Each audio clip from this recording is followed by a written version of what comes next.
in my heart. I went to that reception and I thought that I had been doing good. And so we walking around, the displays were beautiful. And I walked up to this one. And it was Happy Harris in the movie.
Do you have a request, Mum?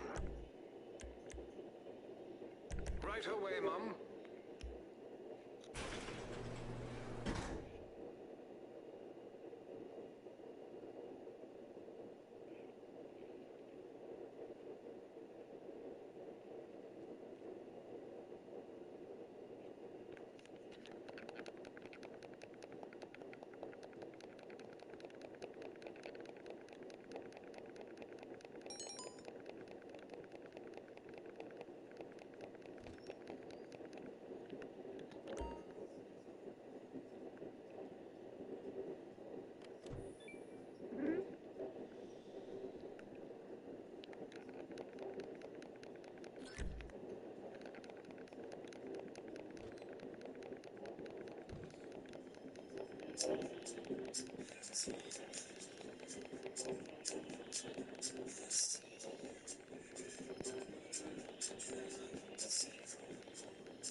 Hey, boss, how you doing? What's new? Tell me everything, buddy.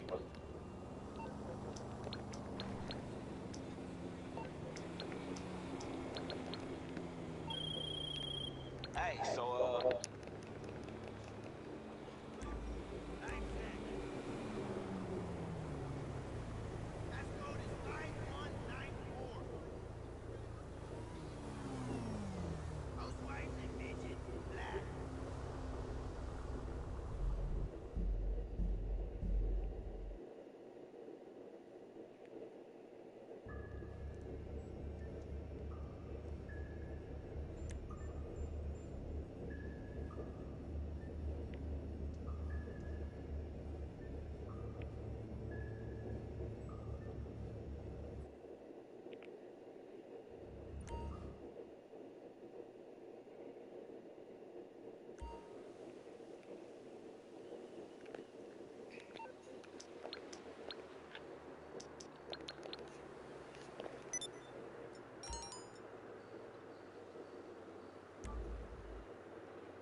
What?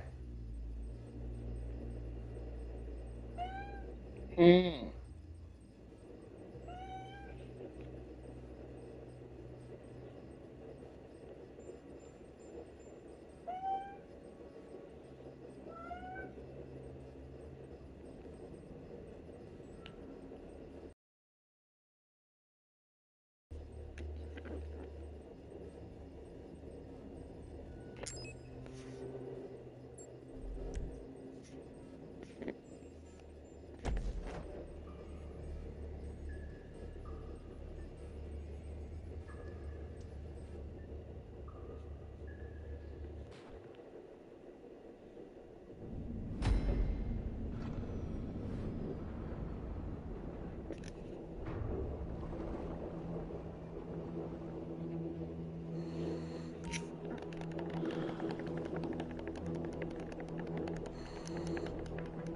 GPS tracker confirmed. I have your position. I will also access compound CCTV once you are inside. Knock knock, Mr. Romeo. Guess who is back again? The drainage pipe is dead ahead.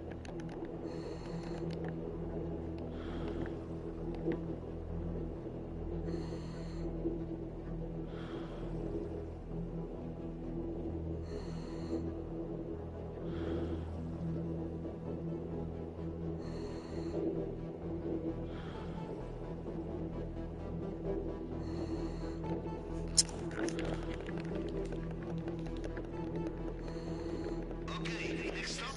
Midlands. Impossible!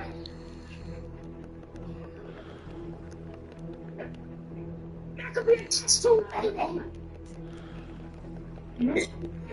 Excuse.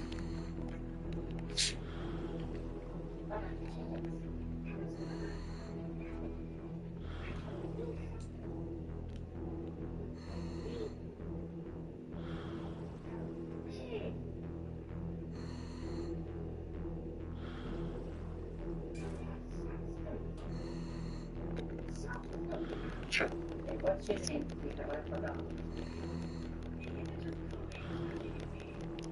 GBT. Okay.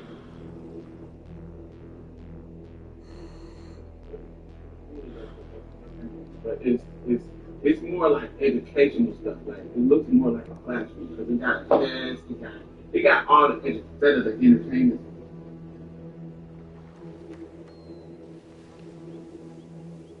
But there's also y'all remember them he sits down and he has some lotion and he puts on his hand inside and gets stuff. And so he's doing it. You do it like this. And he's basically talking me through how to do it. So he puts the lotion in my hand and I rub mine. So rub. So he's like 13, I'm like 10. And so rub. And so I had already been touching it, but I didn't use it. I never had it.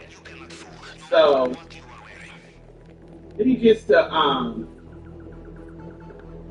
doing it and he's like, you guys do it like that. He's like, does it feel good? And I was like, yeah. Okay. And so, over time he keeps going. But as time keeps going, he's like, he's getting a little more excited. He's getting into it. He's like, oh. Now I'm part of the rock. Looking at him like with please, I'm seeing some like TV. But I'm super excited because it's like, ooh.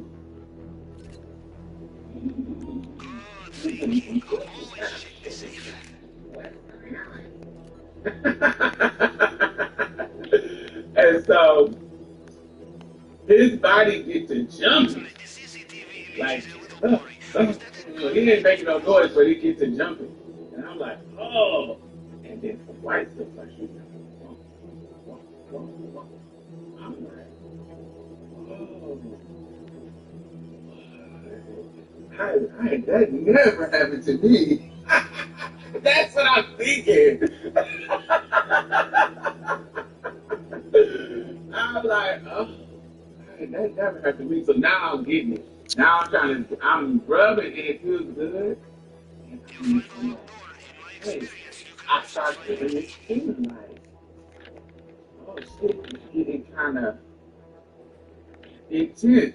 And your first time doing it, you don't know. Like, you don't know what's going to happen. You don't know. Like, this, I feel like anybody who has a penis, if you masturbate or if you have masturbated, your first time doing it, most of y'all probably don't even remember the first time because it's so long. So many times since.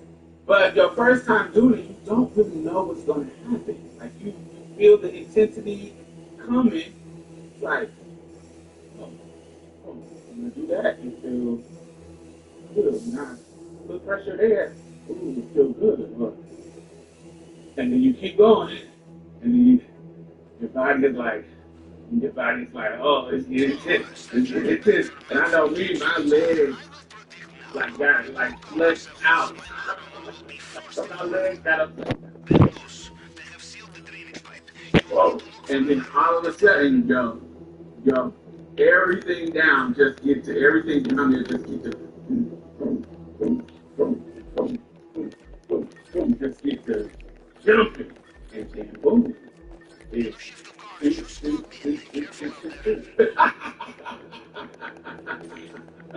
And so he's sitting right there, I'm sitting right there. He had already finished, but I hadn't. And he was like, it feels good, dude. It feels good, dude. Yeah. And he reached in his pocket and got some napkins and told me he put in a napkin, clean it up, and put it in that thing. And we came out of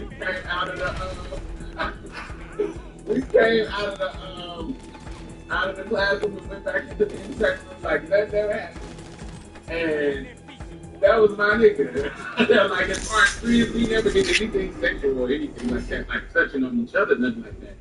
But for years to come, he was just cool. And he's the person who taught me how to masturbate. 13 13-year-old thing, my girlfriend's brother. Thank you, Ashley. Was that Ashley? You the only one run that account, right? Or is it a team?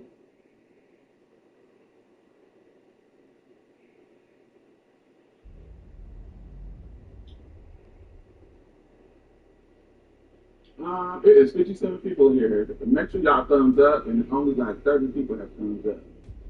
Hey girl, what's up, too?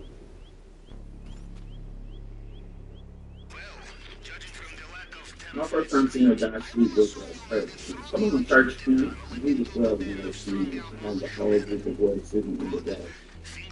Turning the flashlight and his game. That Jezebel spirit, man. At church. Coming out in you.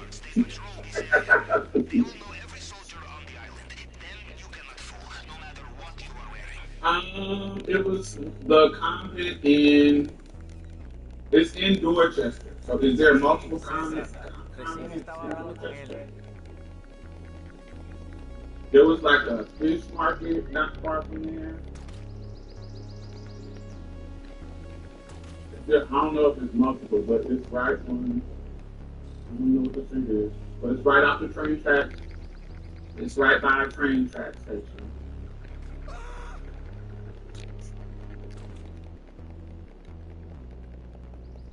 It was supposed to be every moment. Yeah, so he wanted to show us word. Do y'all feel that that was predatory? Let's get into the tea. Do y'all feel that that was predatory? Do you think that he was being predatory? Was he grooming me?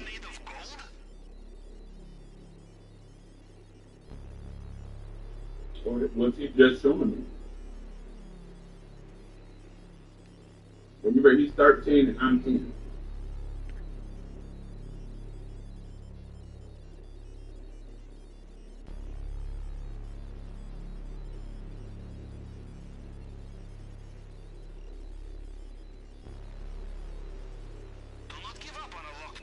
You can tell a story about St. James.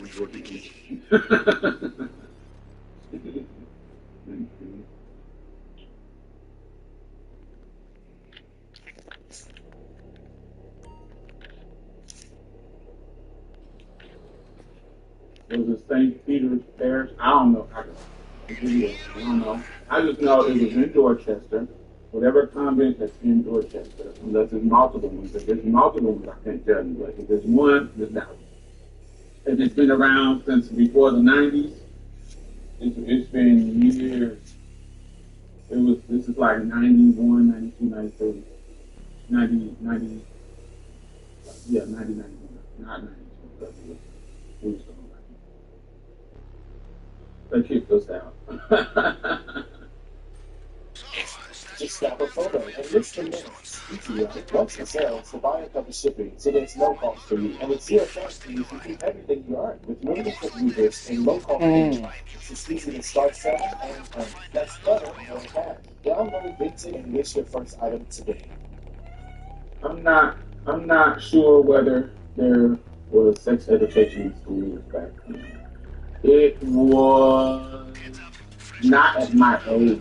No, we didn't get. I got sex education in my school, but that was in high school, not at teen. I started getting sex ed classes in high school. Maybe junior high. Yeah, junior high. I think so. I come from a time where in Indianapolis, our schools switched from. So elementary for us was first through K through 6. But when I went to 7th grade, 6th grade switched to junior high. So it was 6th grade, 7th and 8th grade. Where when I was younger, it was only 7th and 8th in junior high. But when I went to 7th grade, 6th graders went to our junior high school. They did some switch for whatever reason. And so it was only K through 5 once I got to that way. Um, I feel like someone would see that as predatory, but it also could be chopped up as male bonding and child abuse. So Bobby's Fish Market, Bobby's Fish Market. It was a fish market. I don't know the name, but it was a fish market. If there's a fish market by the convent, by the train station, if that's all together, it's like a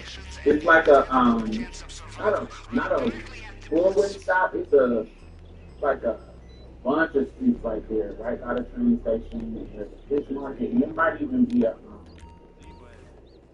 There's also a. I don't know. I can't remember the whole story. But yeah, train station, a fish market, and because you would go to the fish market and get fried catfish and shark. I had never had shark before. Um, but yeah, indoor chicken. Um, I had sex at elementary at 10. I didn't know what they were talking about until 13. Oh, well, that's good that they started early. I think it's good. I think it's good for you to, so it's not any kind of confusion. I'm sure the kids lied about his age. Siblings not that desperate. Um, the city seems like a person that's not desperate. Why do you think she's not desperate? Because she definitely gives me desperate energy. Do you think she's not desperate for men because she's pretty? That's an interesting statement. Why do you think she's not desperate? And what does desperate mean? Not in regard to its definition. You know what desperate means in definition.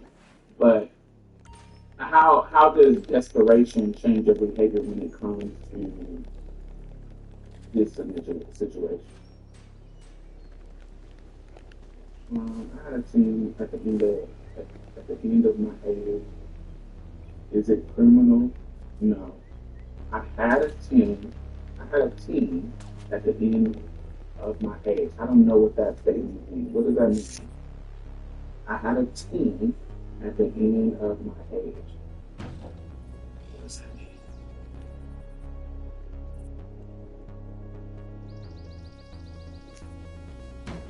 I had a team. I had a team at the end of my age. What does that mean? I don't know what that means. When it comes to grooming, she can groom an adult. Oh, I wouldn't think that this scenario with Sydney Starr is a grooming situation. They didn't know each other long enough for it to be a grooming situation. We don't know what happened. None of the stuff has come out. But one of the things that I heard somebody said that there was a lie, and somebody was explaining that from what the hotel people said that she met him somewhere in the hotel, a bar, like a restaurant or something, not a bar. You know how hotels do have a little.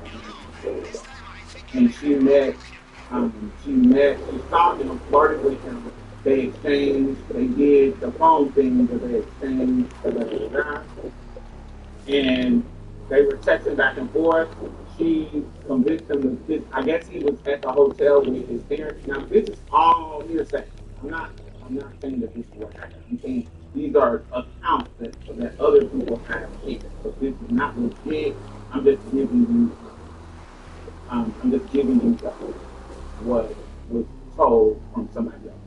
And so hearsay. So they said that she approached him that he was straight, trying to holler at him, da da da da da. They exchanged IG, and they were checking back and forth. And then she convinced him, not convinced, make it seem like she, just like you would do a trade, hey, come on to the room, let's play, da da da da da da. She brought to the room, and from what I'm to understand, she gave him some head, because that's why this was in the application, so it's not application, but in the document of her arrest, that she said to the cops that, oh, this was consensual. So something happened. So what they said happened is that she gave him head and then spilled her tea. And that made him say, oh, what is going on? I'm in this situation. And he went down and told and then that led to this whole thing happening.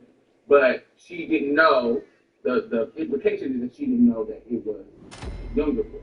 Now, I need to see the boy because I have seen a grown ass 16-year-old. I have not seen a grown ass 13. And so I'm getting different ages. I'm getting 13, I'm getting 15, I'm getting 15. So I have seen a 16-year-old that looks grown as hell. But I have a 13-year-old. That's when it gets kind of witchy because in my mind, I don't know, but I can't see myself seeing a 13-year-old and not knowing that they're young.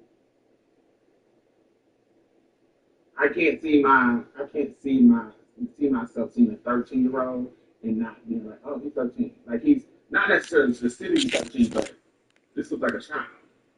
But I have seen a 16-year-old that looked grown as hell, that looks 20, beard, tall. I have seen that.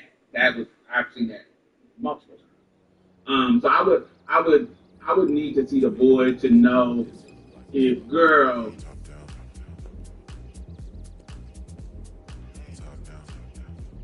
This is another thing.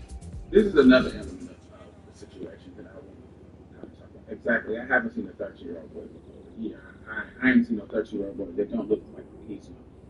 But definitely from a girl that appears older. I haven't seen a 13-year-old girl that appears older to me.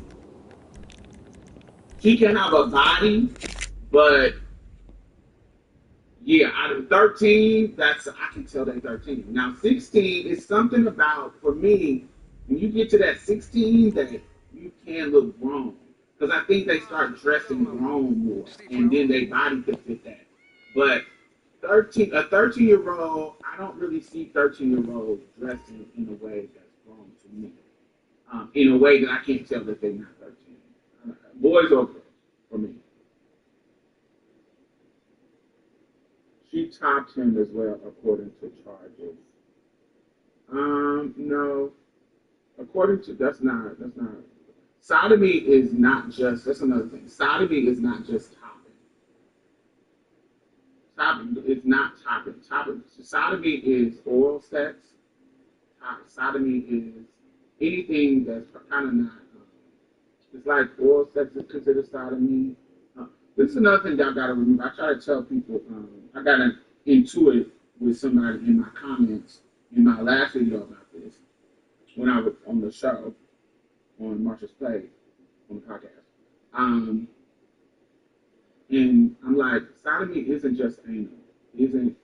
Sodomy is in certain states and certain jurisdictions. Sodomy is you sucking some dick. And sodomy has a history, a long history of being weaponized against queer people.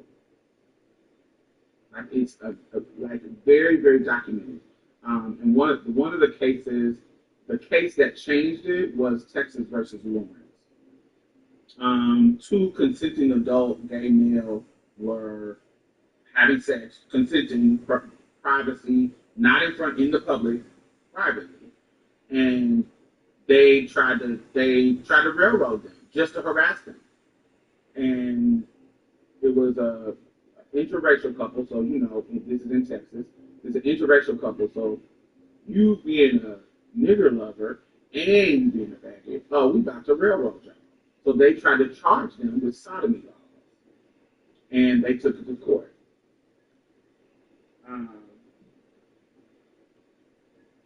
And so they won the case, and that changed all of that in the history.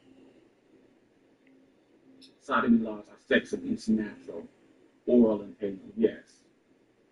So, from what I'm to understand, they never got to the point of intercourse sex. It was the oral. It was oral stuff.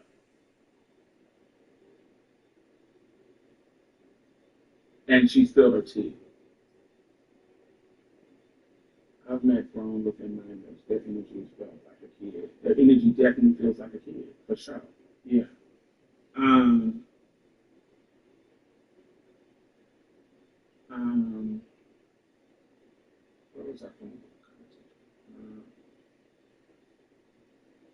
Yes, but this is the thing. I was talking to my homegirl yesterday about it too, and this is the thing.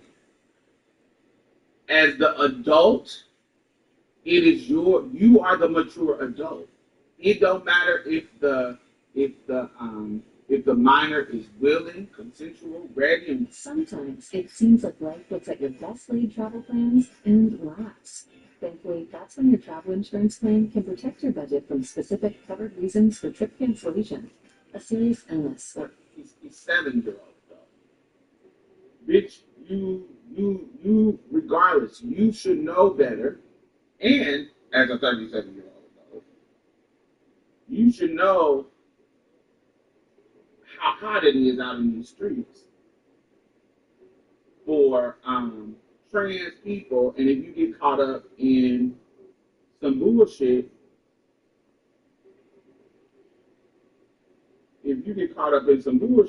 they're gonna throw the book at you. Also, as an ex-sex worker, I know this to be true. I have had young boys call my ad and try to set an appointment with me. With their little McDonald's money. And when they came, it was like, oh no. Because I'm an adult and I think this is a setup. I'm paranoid anyway about motherfucking science and shit. And so you look too young for me, baby. You going on. Like, baby, I'm not opening my door. Because I'm going to think that this is some shit. I'm going to think you're trying to set some bullshit up. And if you look young, baby, I'm feeling like, girl, y'all trying to send me to prison.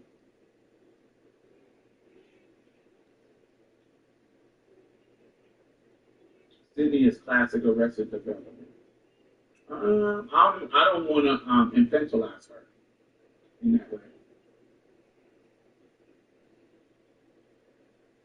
Even then, child, sometimes these little niggas be having beards at 16. Oh, so I'll give y'all a perfect example. So, y'all remember the boy that I used to bring on my channel? I think I got a video of us at Denny's. I did a video about his mom seeing that I went to Hogwarts School of Wizardry, and she told him that I was a witch. Y'all remember that video of mine? She called herself being nosy and seeing that my page said that I went to the Hogwarts School of Wizardry and Wizardry. Because she didn't know the Harry Potter reference, she thought that I was a witch, for real. And so she went and told him, you know what a witch is, son? Now this is also after she went and been nosy on my MySpace page and found out that I was trans. But once she realized that he wasn't going to stop fucking with me, she tried to find other reasons, which didn't work. But baby, once I started fucking with a nigga, it ain't nothing you can do about it. You ain't doing what I'm doing to him. Don't have a seat. Relax. I got it from here. So, hey Gigi. Hey CL. In my opinion, he had to have at least a little questionable serious classic development. I'm still in the sex work game. Anyone that arrives at my door that looks too young, I turn them around. Amen.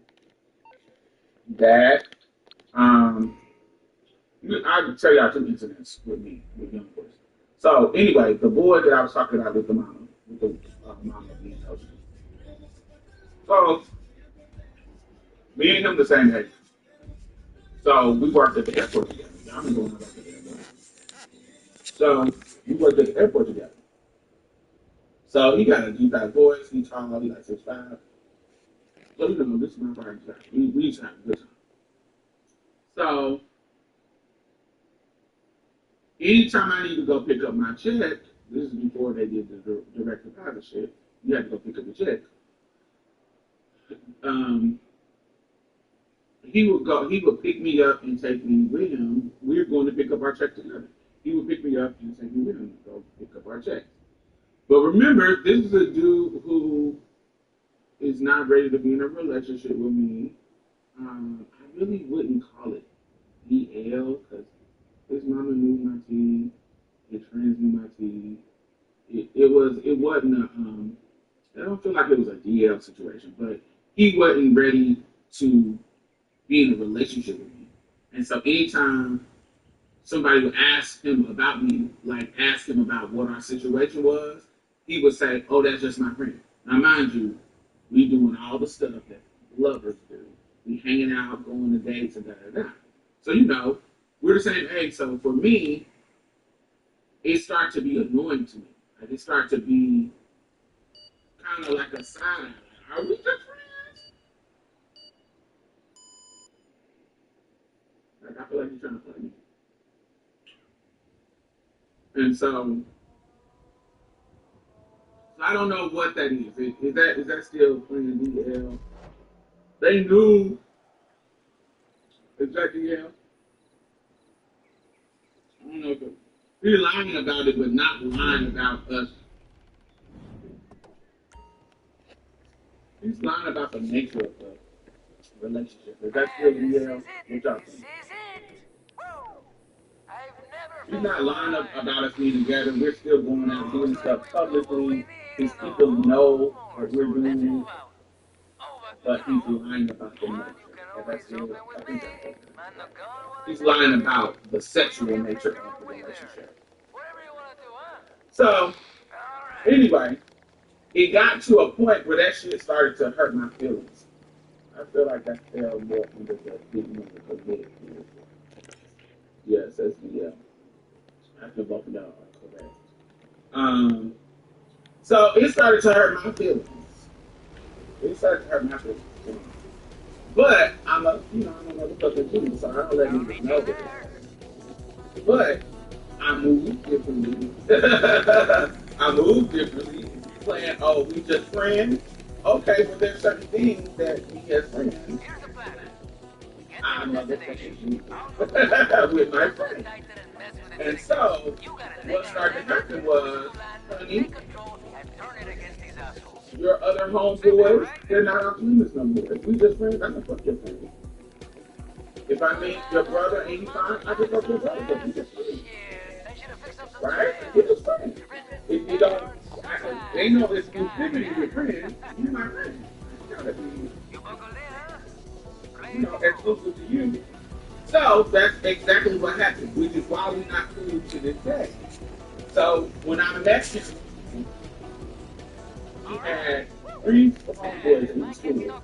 He was like, if you rank them from fine to black, he was like, he was the tallest, but I feel like he was like the number 3. Like, not number 3, he was like the number 2.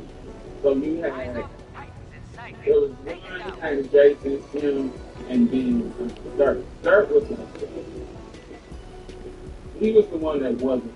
Because he's habitable, but he ain't fine like these people. So the fine one was Jason. Jason was like, if I met them all together, I only met him because I worked with him. Not how I met them, he brought them to my house.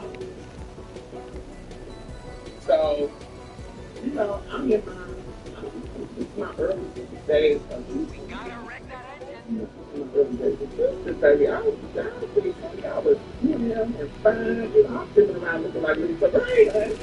I'm weird out. So when he bring them to my house, he like, damn, I didn't even hurt. Like the boys like, damn, I didn't even hurt. So they living for me. And so I'm seeing both of them, and I'm like, oh, I didn't get the fine one. saying? They best friends, so I got the middle. I got the middle ground. Dang.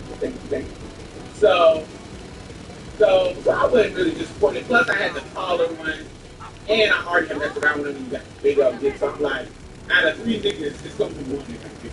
And I think I got so the number two and the biggest me. Okay, cool. This is gonna be straight. I picked the right one.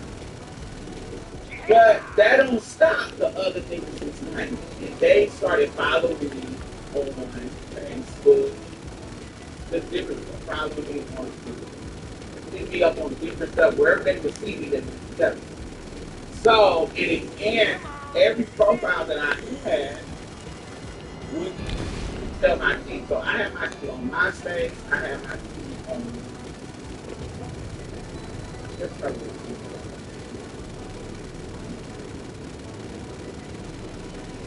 so anyway, if they found me on MySpace, they could find out my team. And third, the other one is the one who found out my team. Anyway, but Jason, the founder, he added me on Facebook, and Facebook don't got me. And so, if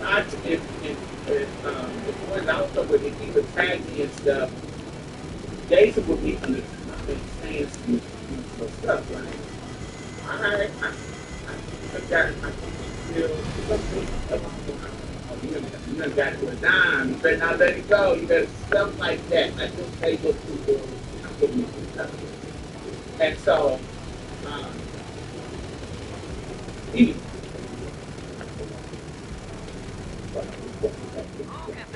so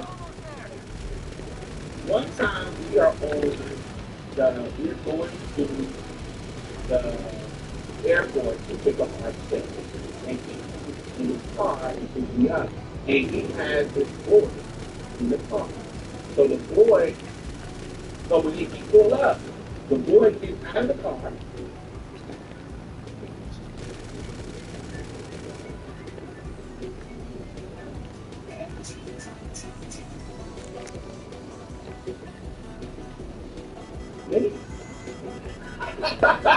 He is gorgeous, like modelistic level. Like he got a little kind of goatee, a little beard, and his hair is red, naturally, just like this. His hair is red, he likes it, he's tall. Well, not tall, he's kind of like me. He got these pretty ass, pink ass lips, and I don't really go. So if you like him, and I say he's gorgeous, it's like excessive. Because, like, for example, I don't guarantee it. Do I know people do it? Yeah. But I would be because gorgeous, but that's just not my that ain't really that don't give me much. That's what I say. So if I say he's fine, he got to be, if he likes it, he got to be 10 years or higher. He's got to, it's something about him that's exceptional. And so what made this for exceptional is his facial structure, he got pretty ass shaped pink lips, and his hair was and he just looked like a unique human being. Just his genetics made him look very absolutely unique. And so, yeah, so I just thought it was good. And so, he takes in the back, I sit in the front, and I'm looking in the rear view. God, what about my kid? Same thing. Yeah, I don't find that I can't even. It's like seeing a pretty car.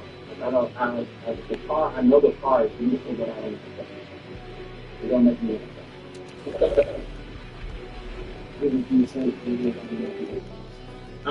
He doesn't look. I can't even. He's so unique in how he looks that I can't even. He doesn't even. I can't compare him to you. Like he doesn't have a look that I've ever seen. Like in regards to people, even we as a woman, the most unique looking people. Oh, yeah, one of the most unique looking people I've ever seen. Even to this day, I think about how unique it was. I had to do something but I had no idea. Yeah, if you just have to be exceptional way of something sometimes. Anyway, so he in the back and I look at him and he's talking to the dude I talked to. And remember he doesn't already play out with our friends. But we still cool because he was in my boy and all that. So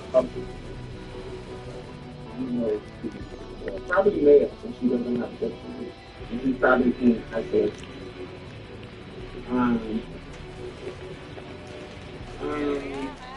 went to so we get up there and the the um the boy left off him. He start like flirting with me from the back seat. He started flirting. He was like, how long have you been doing you? And this is after he asked my whatever we got going on. Cordell. Cordell. He asked him what my situation. And he said, What are you doing? What are you doing?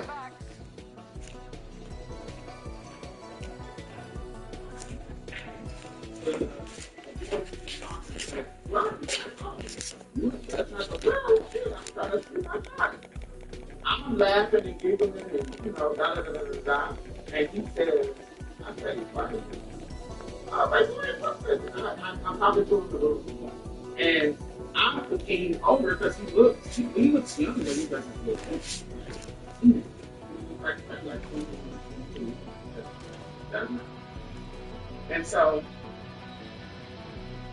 and I think like 28 at this time. And so I'm like, boy, I'm flirting back, but just kind of slightly because I'm trying to not be respectful. But remember, I said this little game that avoided the friend had started to work with me. And he's verbalizing because I'm a kid, you don't right. And so him playing the friends infuriated me, but he was to the time where he was now flirting. Okay, cool.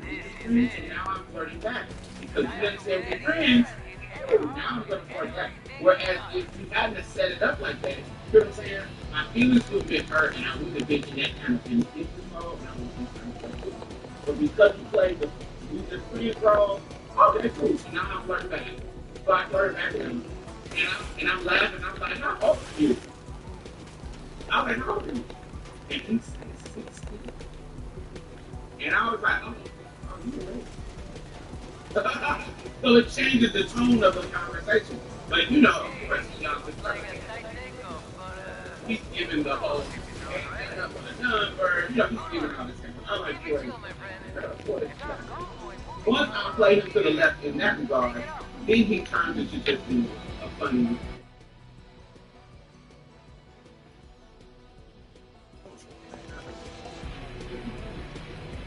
Like funny, like a jokester. And so we walk into the airport, he's making jokes, and he's still complimenting me, but not as aggressively. But that's kind of funny. And so he did not look 16. Like he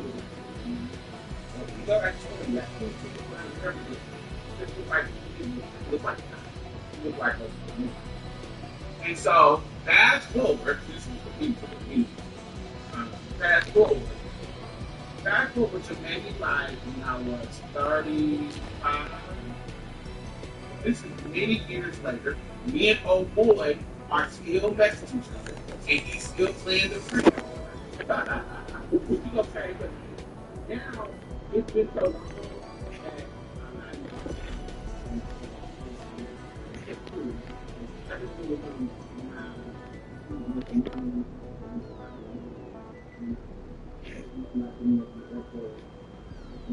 when I want to go to a movie, and so fast forward to so we still dealing with each other. Me and him is and I guess the boy, the 16-year-old, is now in his mid 20s. So this is probably like, right? Because I was 28 when we met, and we are 30. I was like 35. How many years? That's like 7 years. So this is like 7 years later. So 16 plus 7 is 5. Y'all do. I'm not So 7 years past 16. So he was grown at this point. He was in his 20s. And so me and him is me and him. So me and him is driving, and he calls him because this is his cousin. So he calls him, and we are in the car together, and I hear him say, "Oh, who is you in the car with?" And Cordell says, "Oh, you met her back when we were you was down." He was like, "Oh shit, look down on the phone, look down on the phone, look down on the phone." And so he hands me the phone. So I hear, "Hey, Miss Diamond, I'm grown now. What's up? What's up? What's up?" I was like, "Who is this?" And he was like, "You remember, I was listening to you that we met at the airport. We did da da da da da da da. I'm And I was like, "Oh, the one with the red hair." He was like, "Yes." I was like, "Okay." And he was like, "The only thing you doing about trying to see what's up with your fine ass. I'm trying to see what's up with your fine ass. What's up? Give me your number. Give me your number." I was like, "Okay." And gave him my number. Because remember, we just friends. Remember, we just friends, buddy, so it don't matter. And he gets up awkwardly laughing. Gave him my number super quick. By the end of the week, panties was dropped, nuts was busted. Oh, girl. No, she was spilled. No tea was spilled though. So, but panties was dropped and nuts was busted.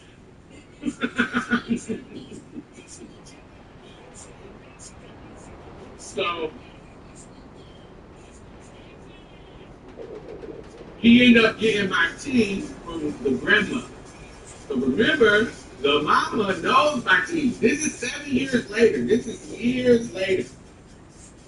So the mama know my teeth. The mama know me.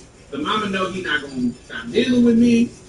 So I guess from what I'm to understand, the I guess they were at a family function because they're cousins. So this is the son of.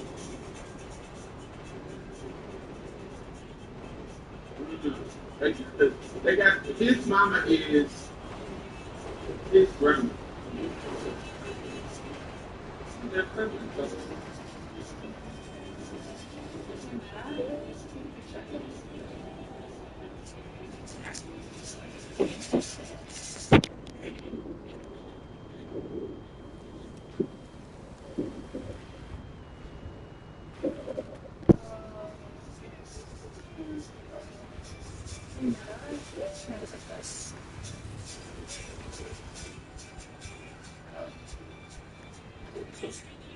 Brought me to his mama's birthday party. And she was telling everybody that we were just friends because she was my team. She didn't want to say that we were more than friends. But while we're sitting at her party, he got his arm around my waist, kissing me on my neck. He buying all my drinks. He's treating me like so. All his family was like, "Girl, you tripping? That's not just his friends." And so the T, she get to telling T saying they just friends they not because she not even a woman. It's all this kind of stuff, and so it gags the whole thing. Now, mind you, this was early on, so by this time, I guess he had never heard about me because it's not like I'm his girlfriend that's coming around all the time. But by this time, I started coming around with him, but we were still dealing with each other. It was like 7 years later, and I guess Diane brings my name up in front of the mom, and that's when she spills the tea about me.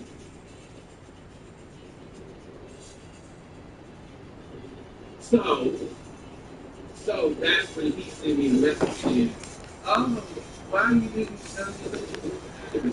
And I said, "Oh, I thought you already knew me. I thought you already told me."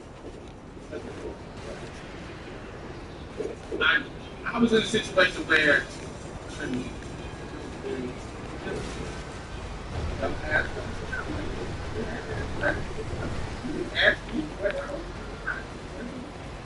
the love was that's what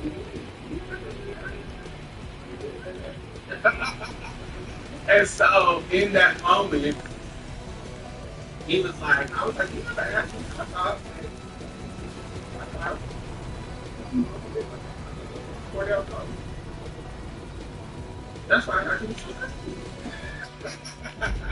He was like, nah, um, my auntie told me. He was like, I didn't even know. And I was like, oh, I know. He was like, how did you do, because I mean, the dark arts of the community. He didn't understand how I did the things that I did to him without him knowing the things that he should have known. Because I worked my set. I mean, I did my magic.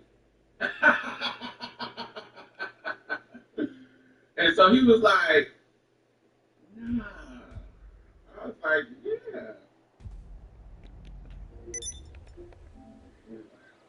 So it was a whole little situation. I ended up having Jason. I ended up having Jason too, because Jason who found out my teeth through dirt. Once Jason found out my teeth, he turned into super thirsty. But he too has a nice piece too. Not a big he so I ended up having him. Good morning, And Mom. so because I had the cousin and had his little best friend, he started getting mad. So baby, we just friends. We just friends, honey. Remember? We just friends. Why you mad? No, that's just shady. Is it? You were emphasizing that we were just friends. Why would I not mess with your fine homeboy? Because we're just friends.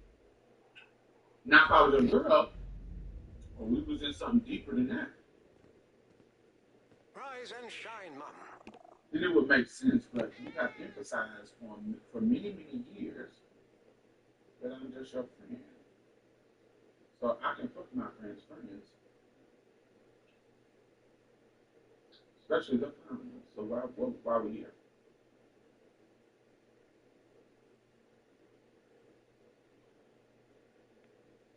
They felt ownership in such a weird way. Isn't that crazy? You out here being free, and I can't be free. Get out of here. Anyway, back to the subject. So that happened, and he was 16. I was like, oh, he could have caught me up because I thought he was older. There was an incident where a client had called me. I'm trying to say that's the story that I'm going to go to. A client had called me, and he came to my hotel. And when I looked out the peephole, he looked like a teenager. And I went in the room because he looked like a teenager from even out the peephole. So either, and my mindset was either like y'all trying to rob me and you got some niggas around the corner, or all this. Now, mind you, I give y'all context too. My gay mom almost got murdered because she got set up by a young nigga. So he was of age, but he was young. He was like 18, 19. And she was like 20, 23. Like she was like in her 20s and he's like 18, 19. And they had messed around. And they had a good little situation going on. And because she had like a nice apartment, she had nice furniture, she had nice shit, that 18-year-old, after hooking up with her multiple times, he got high, and him and his cousins came in, tied her up, and robbed her and cut her up real bad, and left her for dead in the middle of her apartment after stealing all her stuff out of her apartment. So that's context of I have the young boy situation where when he came to the door, I'm like, oh, is he trying to set me up? Like, pretending to be older, and then he gonna try to, once I open up the door, he gonna try to let some niggas come in and bum rush me? No. First of all, you look too young. No. That's number one. But I feel like, why are you here? Why are you trying to set me up? What's happening? Then, is it the police? Like, is the police trying to set me up? Like, my radar, because I'm a sex worker, my radar was a sex worker. My radar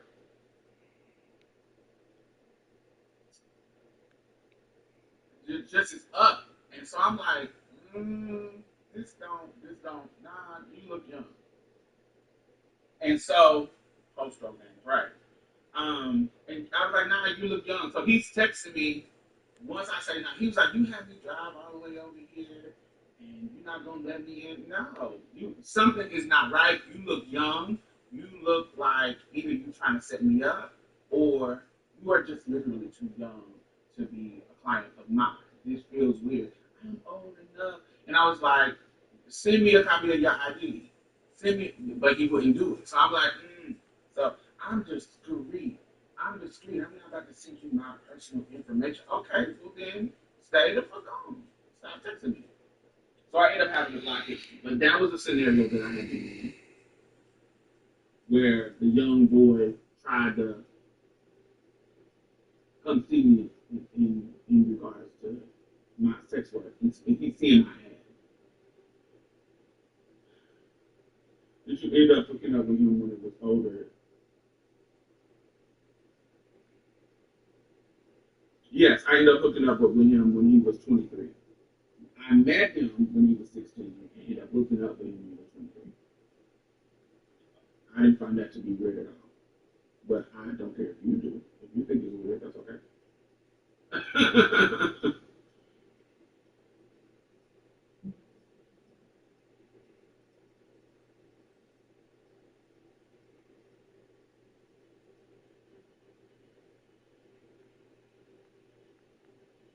I feel like if I knew him as a child, and we grew up together, and I could see him grow, it would have been weird to me. But being that I didn't grow up with him, I met him that one time, and then I reconnected with him at 23. I don't think that was weird at all. Was a big thing, yes.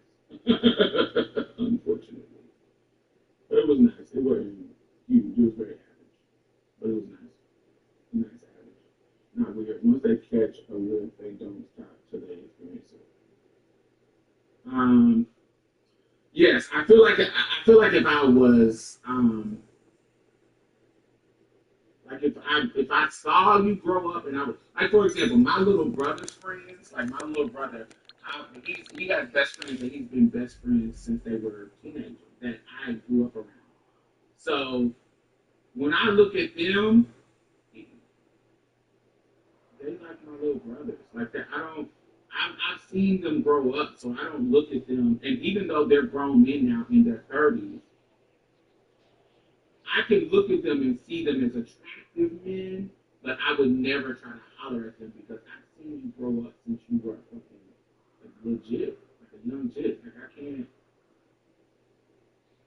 I can see that. Like I see, like when I look at them, I'm like, oh my god, you really have grown into a handsome man. But it's not like, ooh, I'm not into them now, so I could technically mess around with them, but I don't look at them like that. Like, because I think of them as my little brothers. They remind me, like we went to my brother's graduation together. They lived in my house. Some of them lived in my house for a little bit. Like when they were get kicked out of their parents' house, they would come to my house. We would be playing spades or playing like it just they like my little brother. So I think it's different if I grow up around you, but somebody that I just met you when you was young and then don't be around you no more, and I meet you when you 26, 23, 22. Small fish marrow, new jelly perfume balm. Get delicious all over.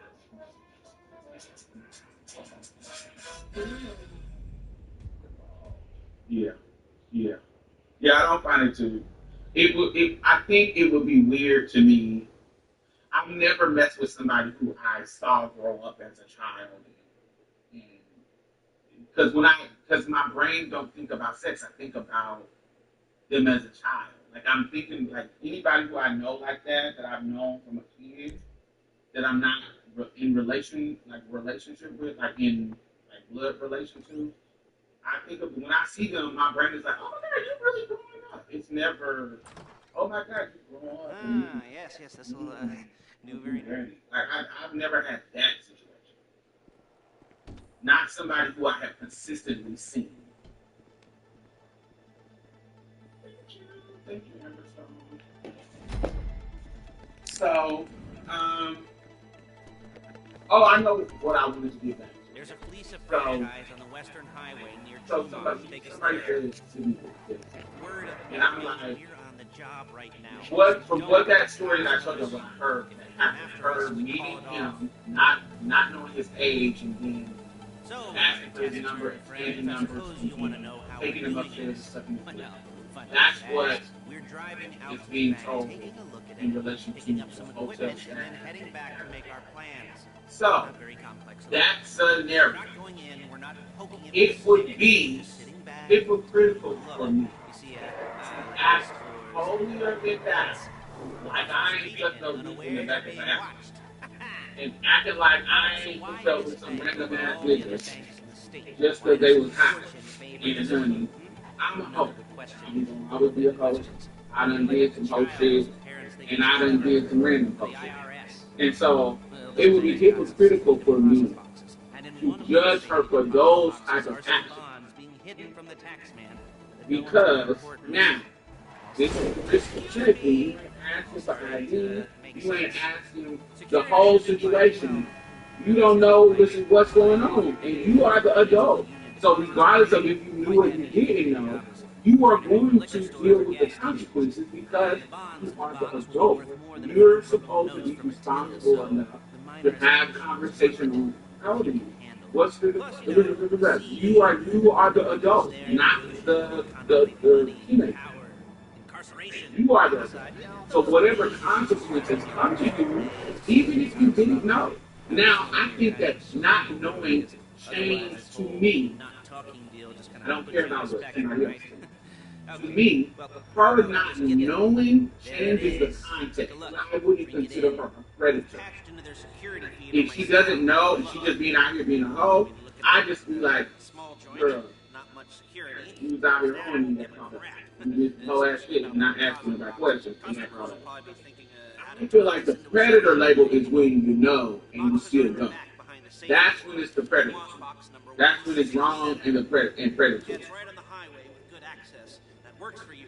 Get out quick, but also work for the cops. So that doesn't mean you don't get consequences. Okay? I still feel like, We've seen regardless if you know or you the don't know, garment factory. if you get caught up, it's just the consequences, girl.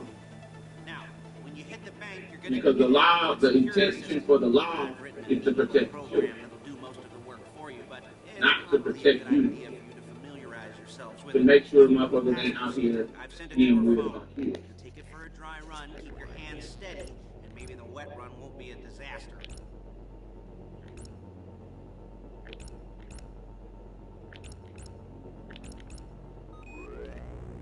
If you're just not joining us, make sure you thumbs up. It's like 83 people in here. Why y'all not thumbing up? And only 58 people done thumbs up. So, good night, Kush. It's 9, so it's early. Night, night. So, I also want to talk about the privilege of individualism. She's my assistant. First, she's gonna get us what we need. Because I feel like only white people got the privilege of individualism. In these conversations that I have listened to about Sydney, and it's not just for straight people that's been saying it. I've been seeing trans people and queer people. Lester, the place looks Listen, good. Nothing we weren't expecting. Sydney does not represent me. She never has. On a notice board. Yeah, When Sydney was doing, I'll be over to collect it with those people. when Sydney was doing what she was doing with Chingy, when Sydney was on the Breakfast Club, when Sydney was on Zeus, when Sydney was doing whatever she was doing. She's loading the hardware into the back of a truck. None of that bullshit represented me. I still was Diamond Child, still was intelligent, I still wasn't out here lying on niggas. I still, none of isn't it an example of a trans woman out here moving weird? Absolutely. It is. Do I know and I'm smart enough to know that it's going to reflect on us as a community? Yes. But it is only going to reflect on us as a community to motherfuckers who want it to be a negative stereotype of us.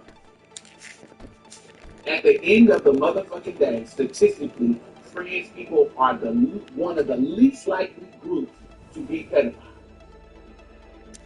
Least likely groups when it comes to case by case scenario. So even if you got one acting fucking weird and getting caught up in some weird shit, statistically, we ain't out here molesting you. Come on, back to your place. So, but if you were in nobody, everybody else, they get a motherfucking when it comes everybody else other than white fucking me, we gotta worry about or sometimes like we gotta worry about what the next people do. The files with all the photos and surveillance work. Hey, there's enough That's why I evidence gotta on get real you suspicious. what the Nice fuck you little got conspiracy to commit robbery charge waiting to happen. Because I find her to be transphobic on the fact of Not it. so So I much know fraud as that she just was gonna keep this We up. caught with our pants down and a hard on out to here. But I knew that once I heard the case and the news broke, I was like, oh, they about to keep this up. Especially like DL Whisperer. And until you and me start playing low rent Bonnie That and is Clyde, that's all the the way it's gotta be. our issue. Don't kill me before my jeans do.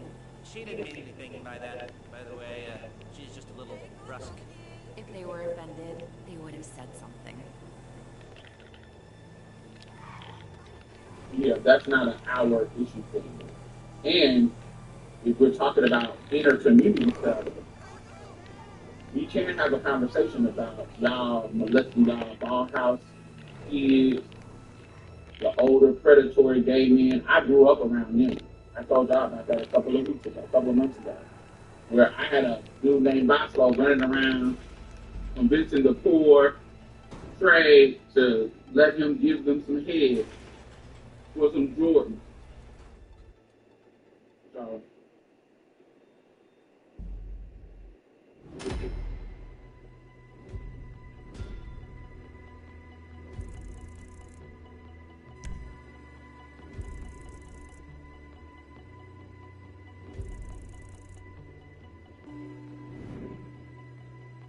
So you need to sweep at your front door before you try to make it branded on all of us. He made it seem like we're just so boy crazy for validation for men. Do I think that that applies to Sydney? Yes. Have I had my moments in my younger years? Definitely not in my 30s and 40s. But in my 20 years where I'm just out here having fun, sure. What did you get, Dante? What was your impression of what was said? I don't take responsibility for Sydney whatsoever. Yes, I have I also, just a gay man,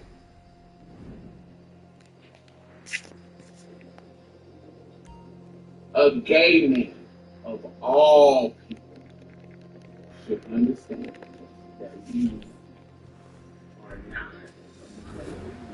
we are susceptible to those kinds of labels. A gay man of all people.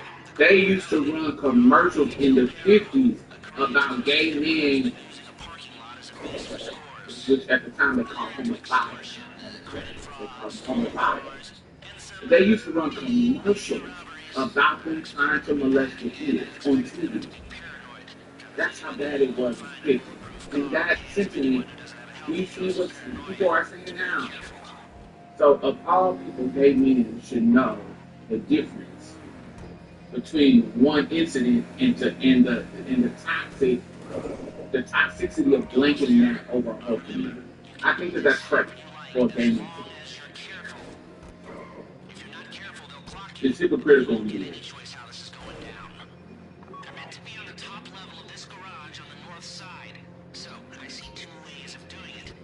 How many times have you seen a lot of these dating girls from the bus and over the bus to critics?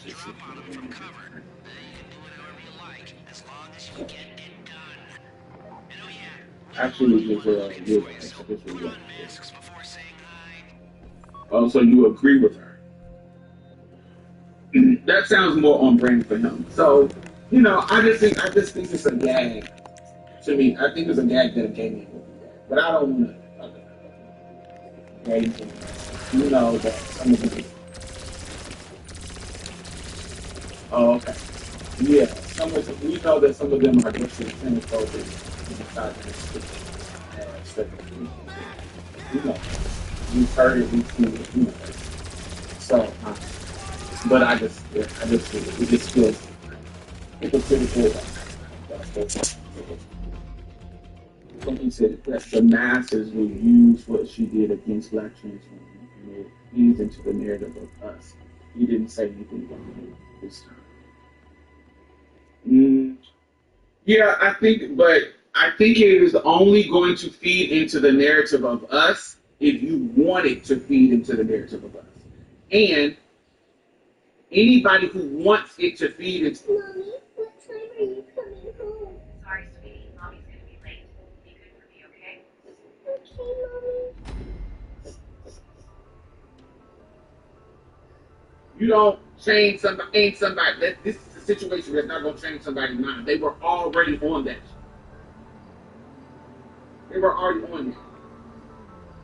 You see what I'm saying? Like it's not a person who actually are in community with trans people, in community with queer people, that fuck with queer people. They're not gonna take this one incident and brand it over all of us unless they want and they already want. But you don't just this is sitting us back 20 years. With who? People who already got the mindset of a motherfucker back 20 years? Yeah.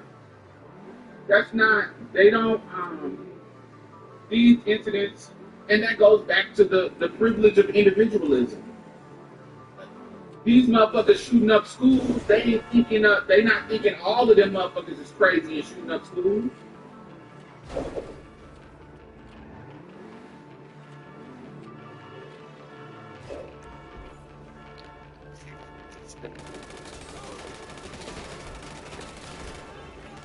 Most of the serial killers are white men.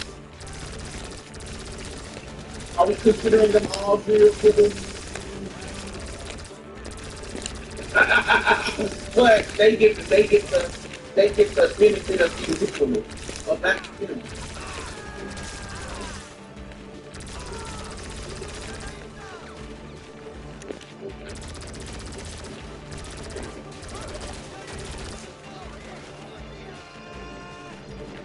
Most motherfuckers been raping and molesting is cis ex straight men, or who identify as cis ex straight men. But the first thing they say, not all men, not all of us. You can't say it's all of us.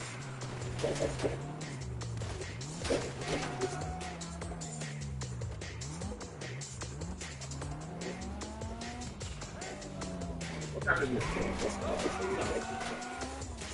is this something that I know somebody can use?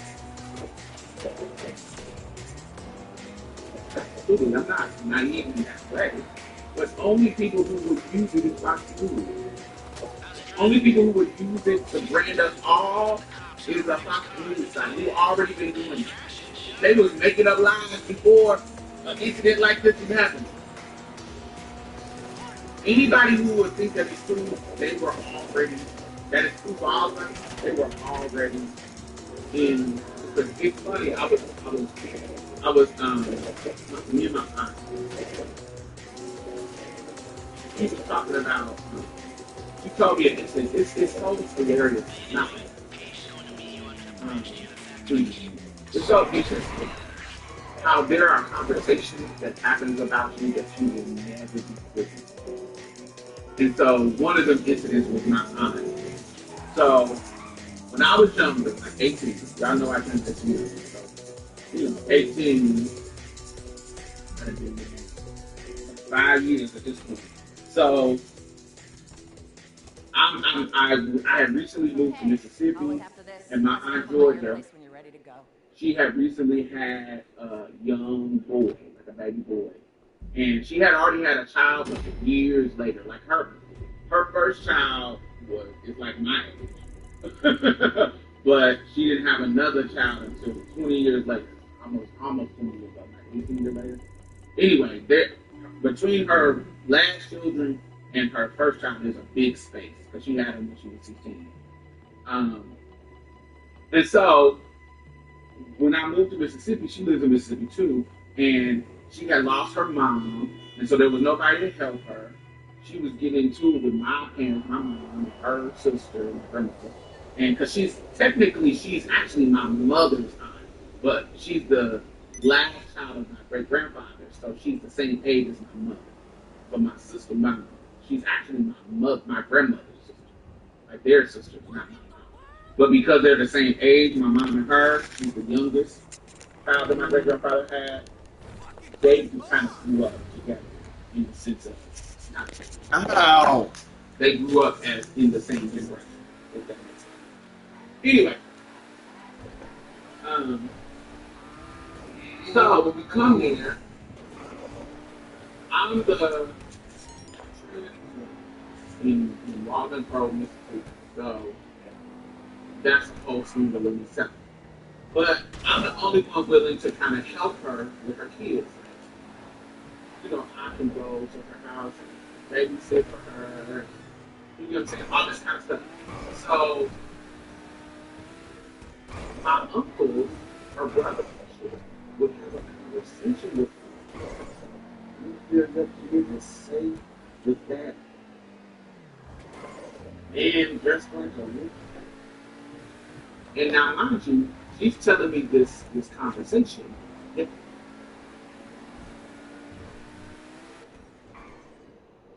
Decades later, not when it was happening. With another country or state, and today Department of High Court is doing 30 minutes from my house. This is everything you need. There are other features in different neighborhoods if you have them in mind, but there's also over 400,000 experiences to choose from on Viator. If you want adventure, sightseeing, or classes, there is something for everyone. First off is an acai bowl from California. This is already super LA. Tourists are definitely going to feel the California vibe in with this one. Chicken mole taco from Guisados. Rich, a little smoky, a little sweet. Love this spot. And it's a new one for me, which is a huge plus. Fish taco next, very close to. Touch on me. As my brother. So if we're going to keep it real, since you want to have this kind of conversation, let's have this conversation.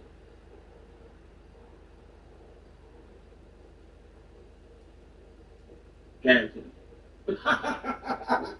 I feel safer with her around, my kids around me, than my kids around you. And you're their uncle, you're my brother. But because of how you moved when we were little,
your first time. You know, the first times, well, it's never easy. There won't exactly be fireworks, you know. It'll be vaguely awkward and disappointing, you know. You'll probably stick the wrong thing in the wrong part, and you'll finish too early, and you won't be able to make eye contact afterwards. But new worlds will open up.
Okay,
Got the wheels?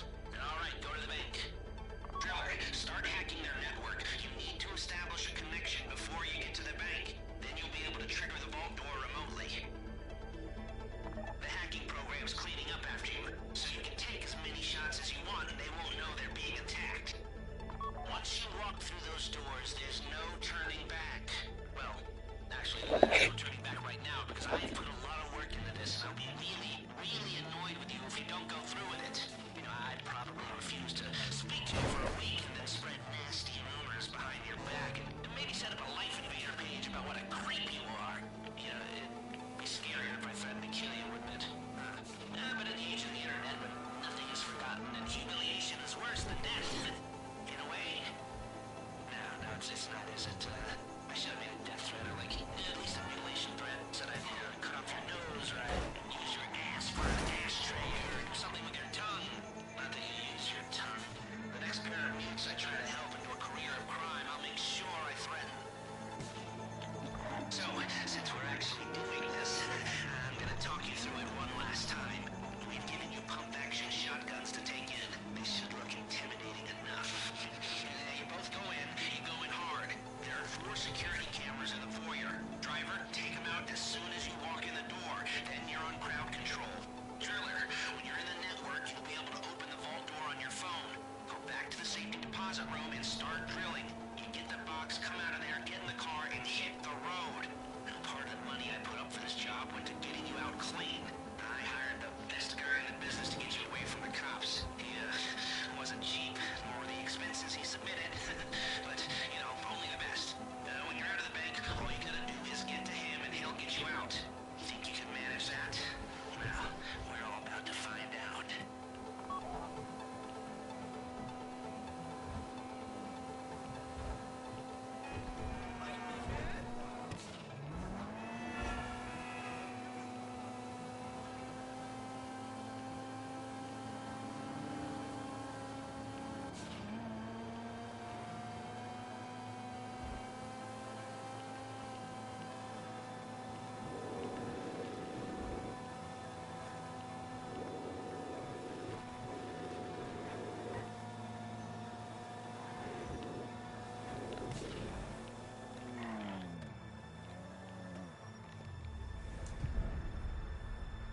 Okay, time to open the vault. Take out your phone and trigger the door.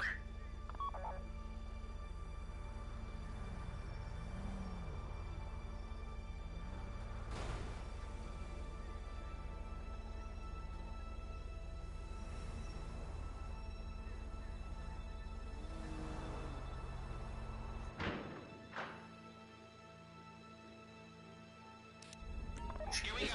Put on a mask if you haven't already and get inside.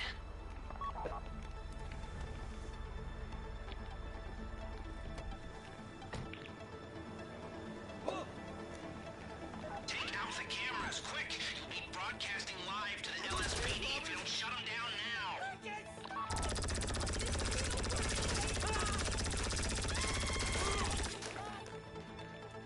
This would be the worst way to die!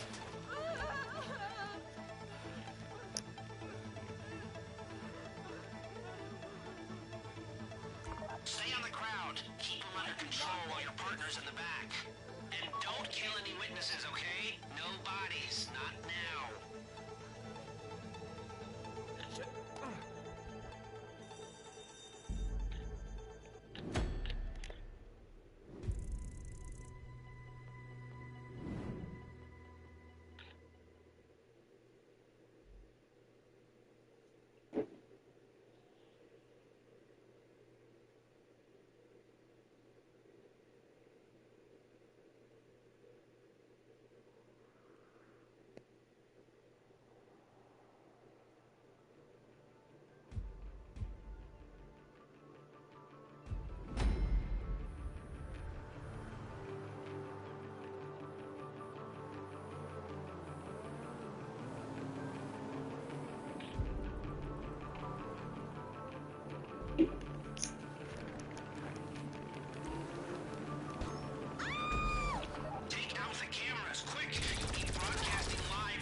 Show it to me.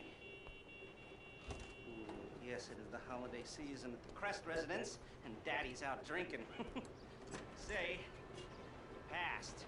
If that thing I talked about comes up, I'll call you, and in the meantime, if anyone comes to me, I'll mention you as a reliable pair of hands. Hey, for the first time that wasn't bad, but don't get clingy.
Makes fan bait.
You can't make this up. 2 times that a man lost blood.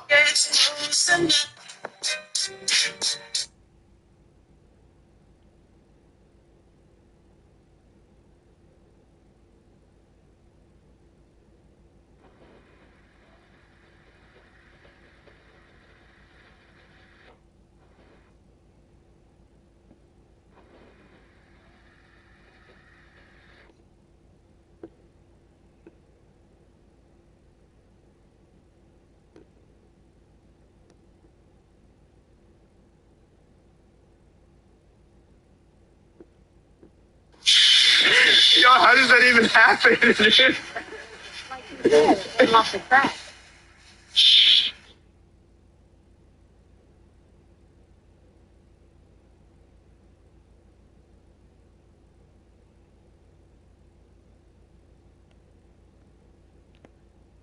Shit, I don't know if I'm scared or turned on.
just right.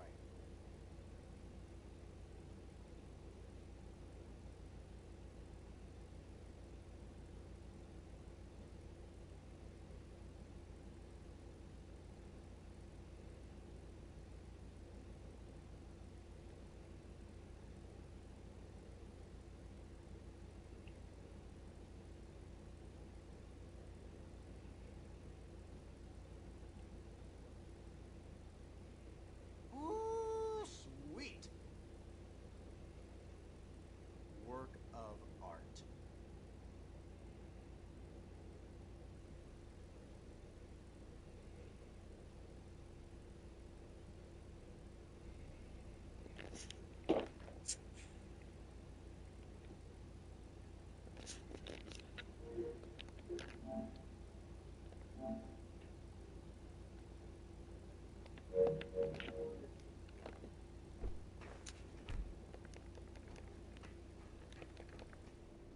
Ha! Planning to race this thing?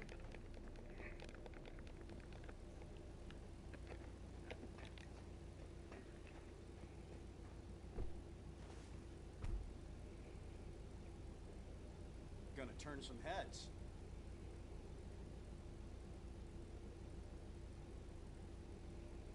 Should work for stingers, too.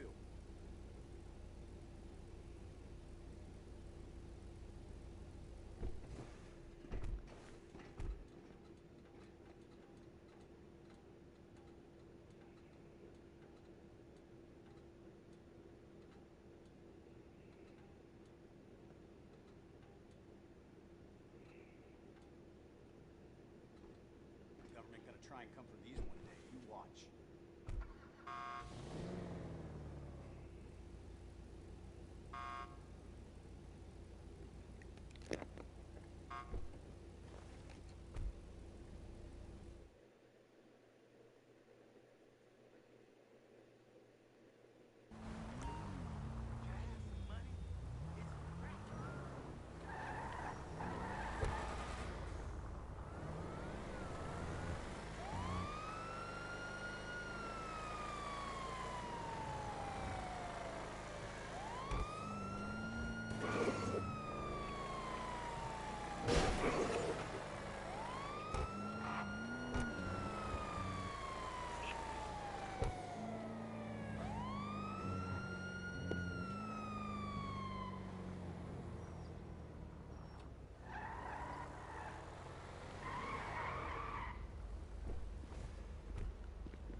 Well, boss, fun as it's been, let's say we put this rivalry to bed. The head honcho of that money laundering outfit we've been scrapping with is on some mega secure yacht not far from here. And I found us a sub we can use to dip under his defenses. Head over there and get it. We're going down under, so to speak.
Just because they don't know you're coming doesn't mean this is going to be easy. They're really dug in. So you can expect mines once you reach the critical depth. Just take it slow.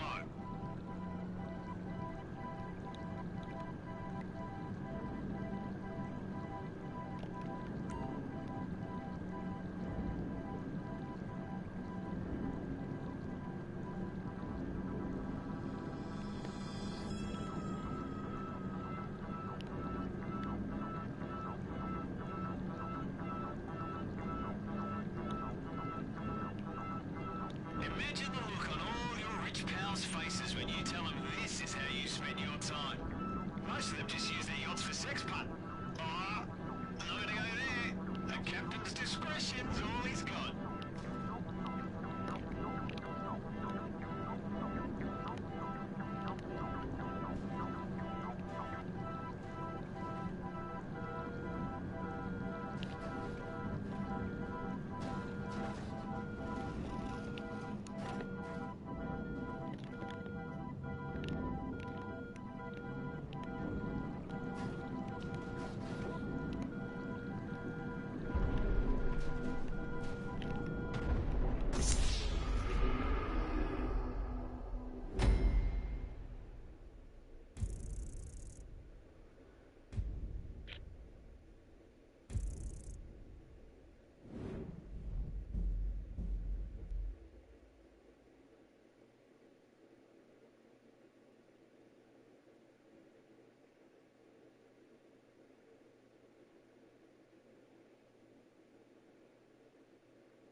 Just because they don't know you're coming doesn't mean this is going to be easy. They're really dug in. So you can expect mines once you reach the critical depth. Just take it slow.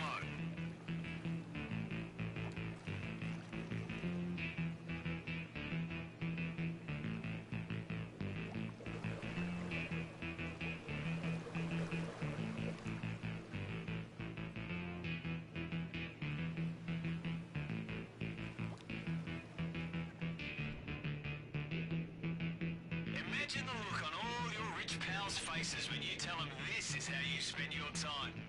Most of them just use their yachts for sex part. Oh, I'm not gonna go there. A captain's discretion's all he's got.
don't feel them safe being around you.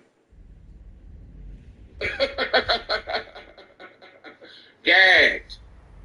Now, mind you, this nigga, I don't even know this nigga. This nigga has never met me in person because he didn't live in the area at the time. So, right, this nigga has never met me in person. This nigga has never had a conversation with me. We're connected as far as our family, but grew up in the North, in the Midwest. They grew up in the South, and by the time I come to the South, he's grown and doesn't live there because he's older than her. He's grown and doesn't. He's in his 40s, 50s, and so he done moved to Dallas. So I never have in my whole life. I've never met this man, and so the fact that he is asking my aunt and implying that her kids are unsafe around me, it's not rooted in anything but transphobia or homophobia, wherever he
time, boss.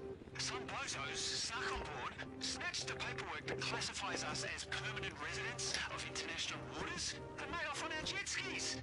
We don't get them back. We're gonna get the biggest IRS bill of all time. So how about it? If you want to see what it's like to be me, go off and take him out. Last I saw the bastards, they were headed off towards the Vespucci canals.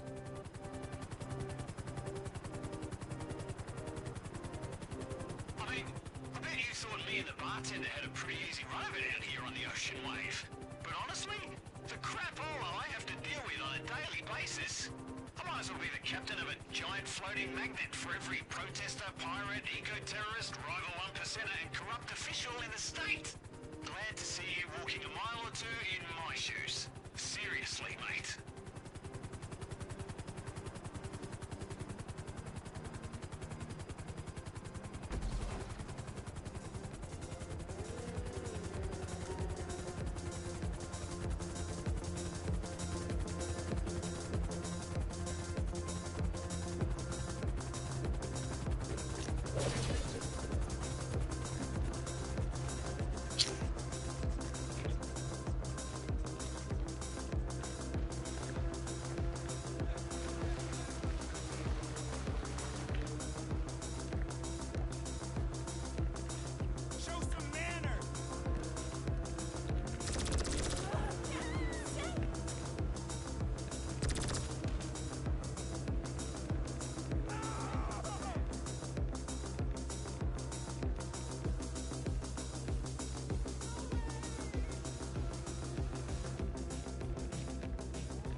Alright, boss.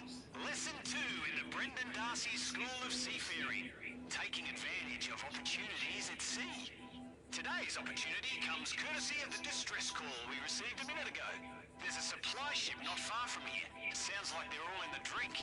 And as responsible seafarers, the first and only question we need to ask is, what's in it for us? Could be some profitable salvage if you're quick. Not many super yacht owners want to get their hands dirty.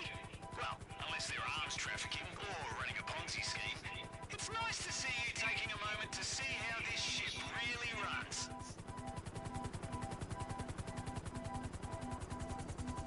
Alright, based on the coordinates from the distress call, you're in the right place. If we're lucky, the supplies might still be in one piece. You can hold your breath, right? Or, you know, use a rebreather.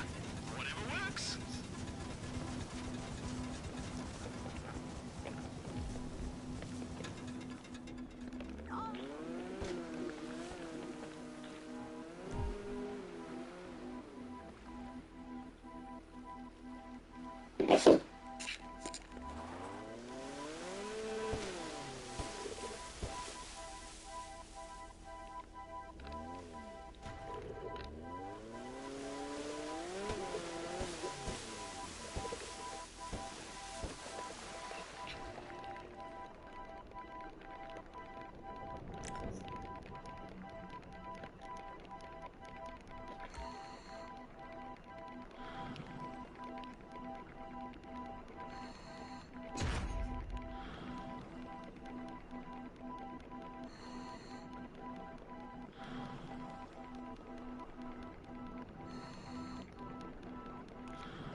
Not getting any easier. Imagine if one of those lefty politicians stops yachts being a tax write-off. Who's going to buy one when they stop being, well, free for those who can afford it?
Did I ever tell you you're an excellent shot? The way your bullet undid my time en route to that fella's head. Oh. Now, let's get back to the yacht.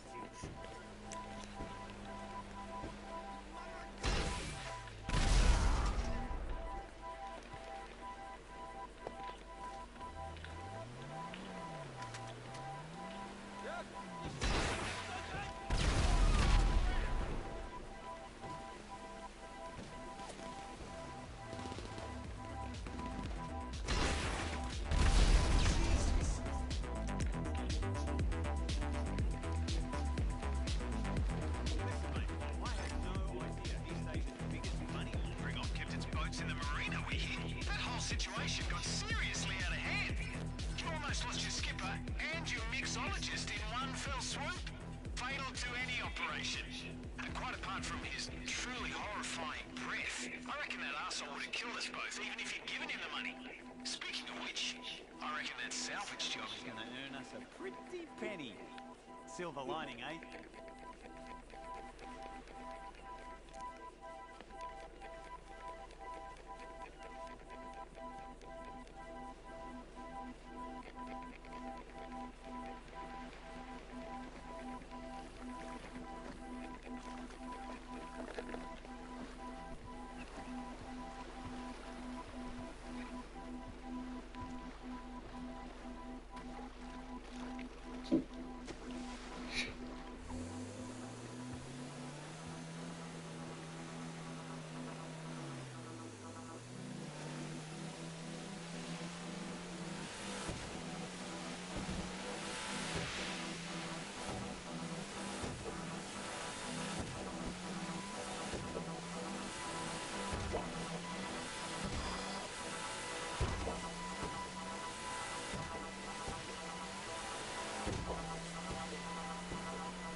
Hi.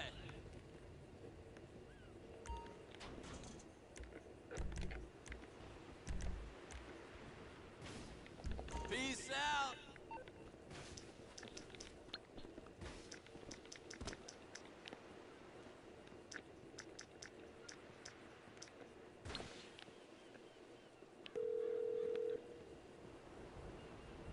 Stop.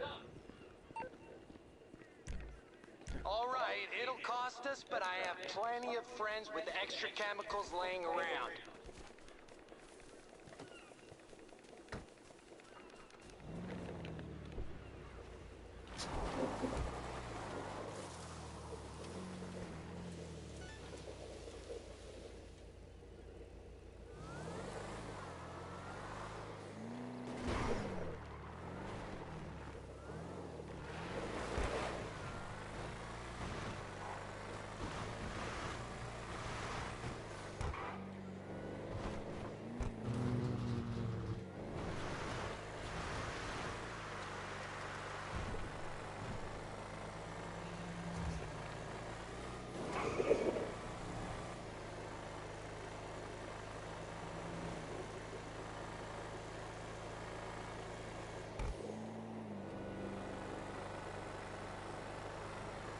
Oh, so if you tried to call me, I know some people got offended and got back to me.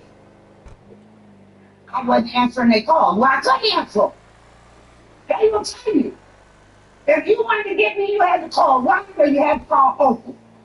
So I told Keith, I told Jeff Baker, and anybody else that needed to get me, you ain't gonna get me because of what happened with my phone.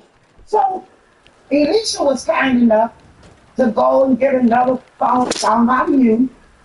Turn on the TV, and so I took a picture of what was on the TV, and it was talking about the point of singularity, and that's where AI is taking us. I don't care what they say about AI, but we don't deal in artificial intelligence here. We're talking about the real intelligence. Remember, they done created this intelligence that they can't control. See, but down here, oh, we're talking about the ultimate. Not that he has intelligence, but that he is intelligence itself. That got into a body, no matter how great they become. And look, I'm scared now because it's an extinction and doing more than it's been told to do. See, but I'm talking about people, we're talking about some divine intelligence. And I hope if you didn't, I'm gonna have a chance to send it out because I said, the right of coming from the GA 26, that was our whole hope. Him being the point of singularity. That's what was on display at that event. So I apologize to you all who thought I was dissing you or not answering your calls or the 300 emails or the 200 and some texts. So just give me a little grace because it was not intentional. I thank you all for the birthday wishes or birthday cards. But I'm going to tell you, I've been asked so many times, how did you enjoy your birthday? If you ever had to celebrate a birthday, sitting in the GA, I thank you for the perfume and all that, but nothing topped what Yahweh Elohim. So all of us should have felt like it was our very own birthday. You know, it was emotional for me because of this. There were so many things going on with me because it was also the anniversary of our last visit with our international dean here in Bed, Dr. Robert Harris. And that it will be forever that in my heart. I went to that reception and I thought that I had been doing good. And so we walking around, the displays were beautiful. And I walked up to this one. And it was Dr. Harris in a booth. I couldn't even tell you what the booth said. But this is what took me out, Willie. They had his hand like this. And on his hand was the ring that's on my finger. And it took me out and reminded me again that we shouldn't ever take this man lightly or for granted. And you don't want to say this and you don't want to say that because you're worried about what the Institute's going to say. Look, I didn't steal the ring. He left the ring. It wasn't like I was indifferent from you. Your witnesses sitting up in this room that know that Dr. Harris, right before he got ready to leave my house on the 24th of July, 2018, called me over to the chair. June is here today. Ray Gloria was there. Like him came in, checked him, because he was leaving. And right before he gets ready to go out the door, he called me up to the chair and said, by the way, I lost my ring. You don't know that it wasn't like, well, okay. Okay, lesson 3. Look at the place on everything. Five was you there? Yes, were you there? Joe, were you there? And I don't remember who else after that. Because we've been into panic mode. I found Phil and May Glory. I'm only telling this story for no reason. Because they went to my house. Now, anybody that told Dr. Harris, and Dr. Harris had a routine, it would still be the same every day. Dr. Harris would get up every morning. If anybody know my home, and I had put them in the master bedroom to make it easier for him and Dr. Harris. He would come out that room, come down the hall, go straight to my chair, which becomes his chair. If anybody's sick, then he's going to stand in front of you till you get up.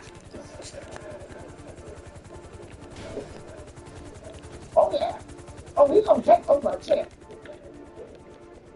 I did it just to hear him, so I ran and sit in the chair.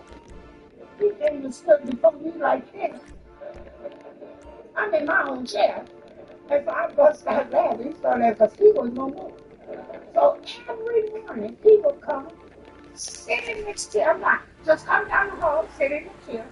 Children went out every morning and bought the LA Times for him.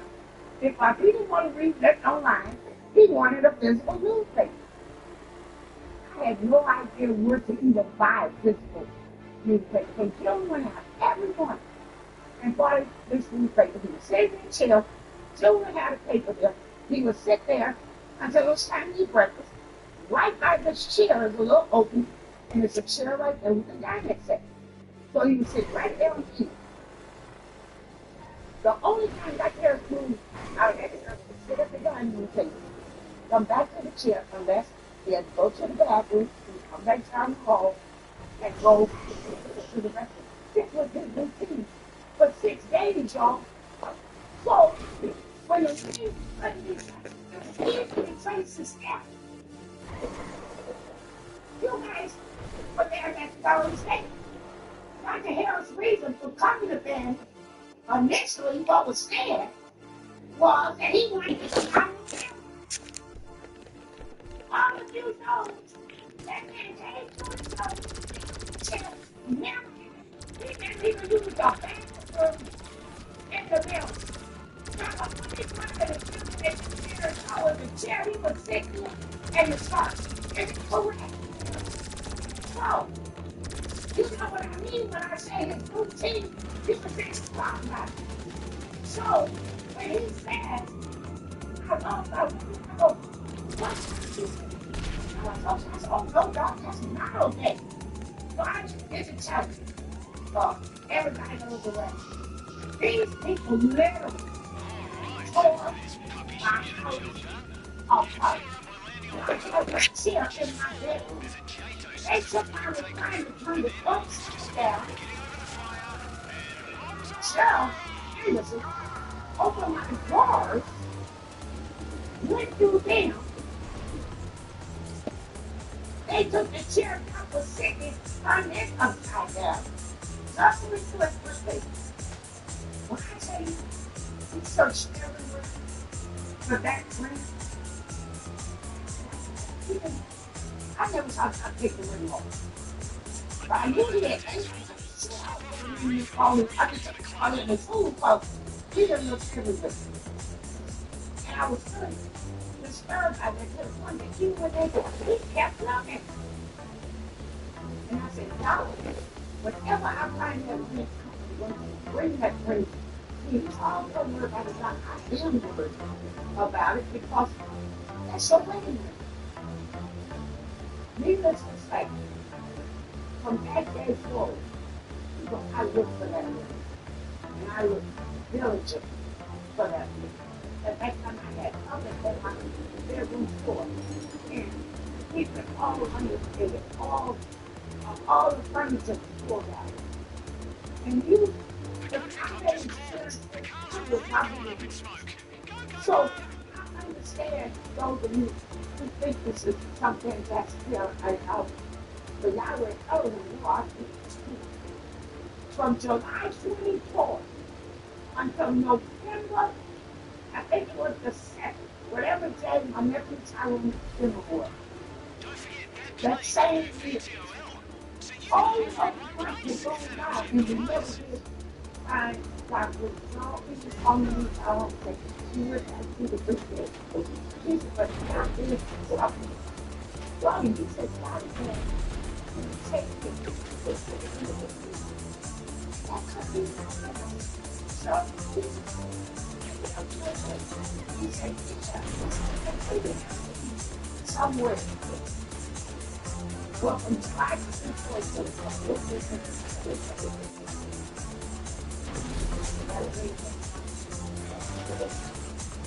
I'm getting ready to go.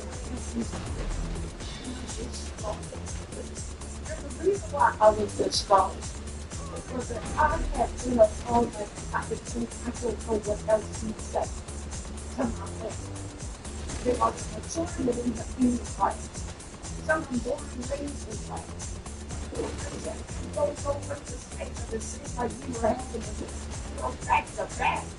And I felt like all the that I had was said that I was scared with them to God encouraged them to come back and get this image of sin. She was giving the pearl of sin. And so that's the statement I was doing. So I started to listen to this to me. And I wrote a form that I have gone through every season and every season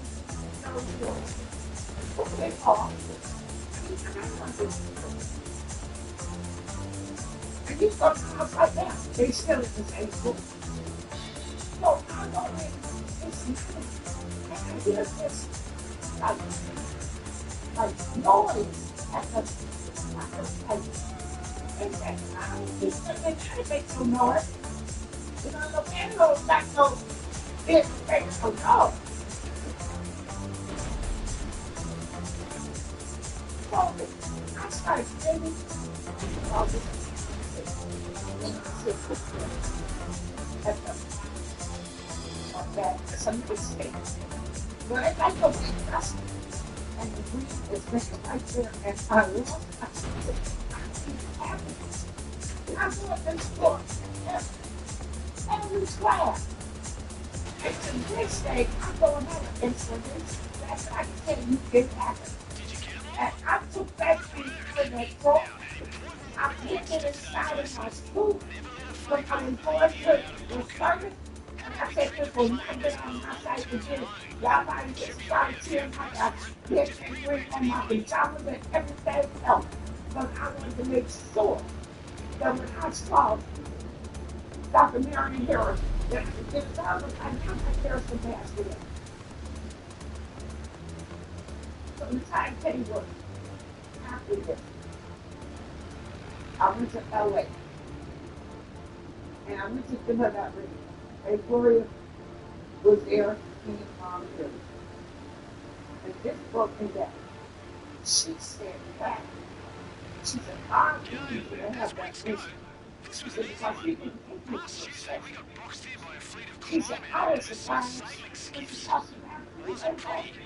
She said, God was never took that ring off.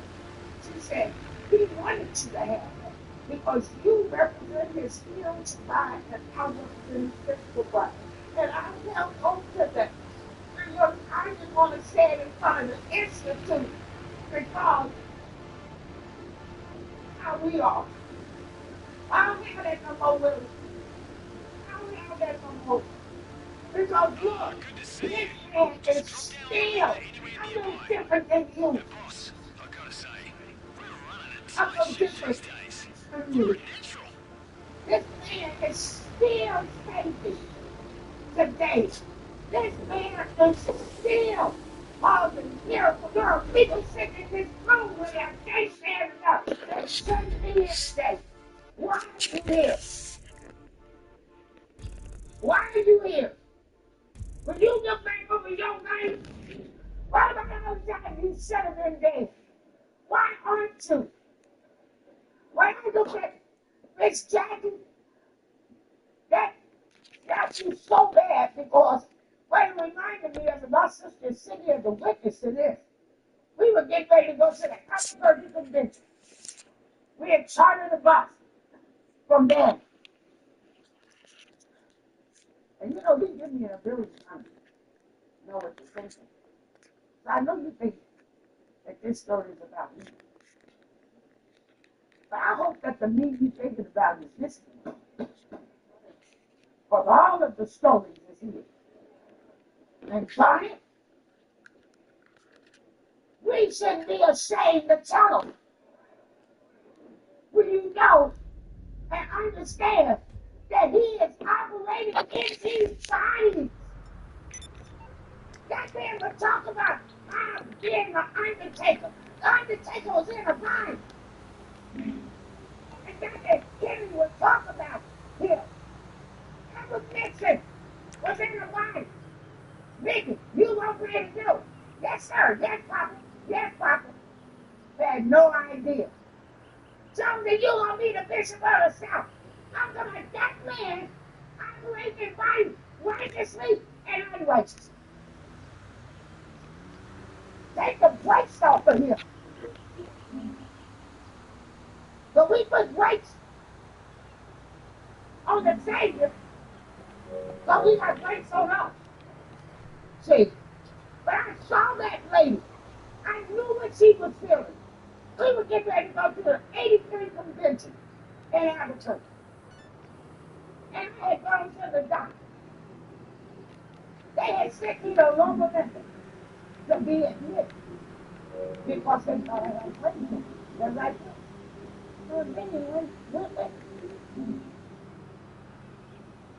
they'd have made a little bed to go around my wrist to be admitted.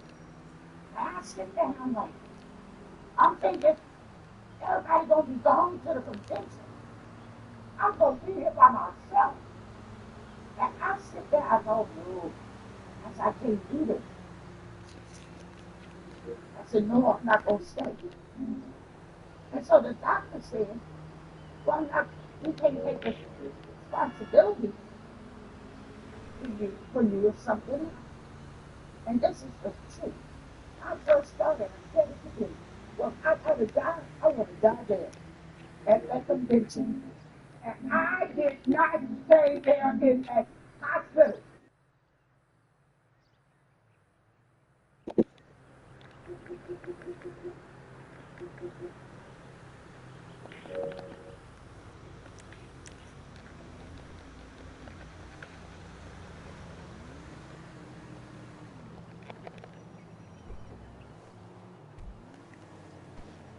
Oh, shit! You're dead, Buddha!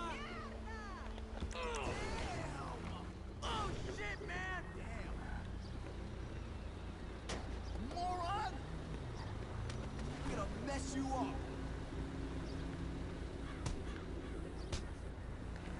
Hot scum.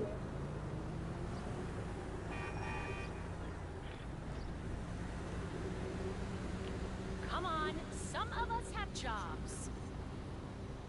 Oh, damn it. Get fucked! Fuck me! That's just wrong!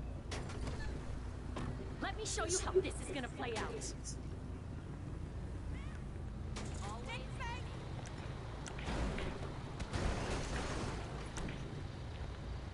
It's on, asshole!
How's it going? Right now, I'll hit you up Life Invader. Come on!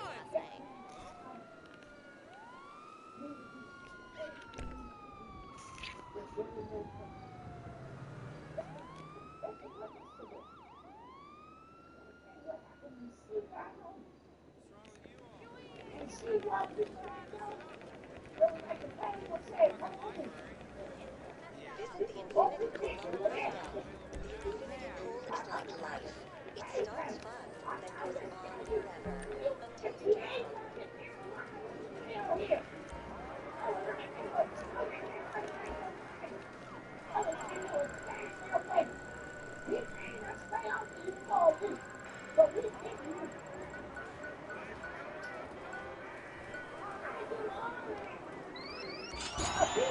Hmm.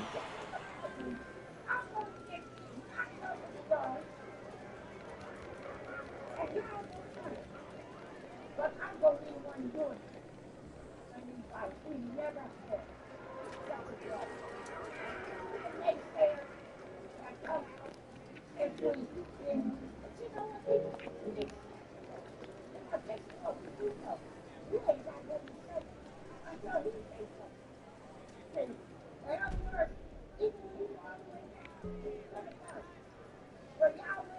Always nice to have a new player. How about we put bets in? The bets are closed. Let's begin. 20. There's a 5. What do you say? Card? That's a 7. 14. That's bucks to the dealer.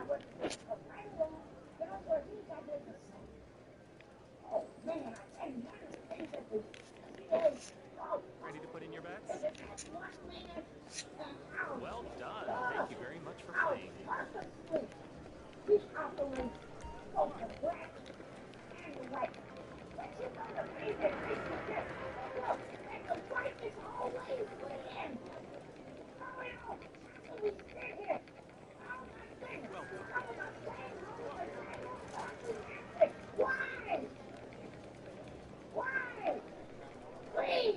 Genesis 3 and 4. It is real, people.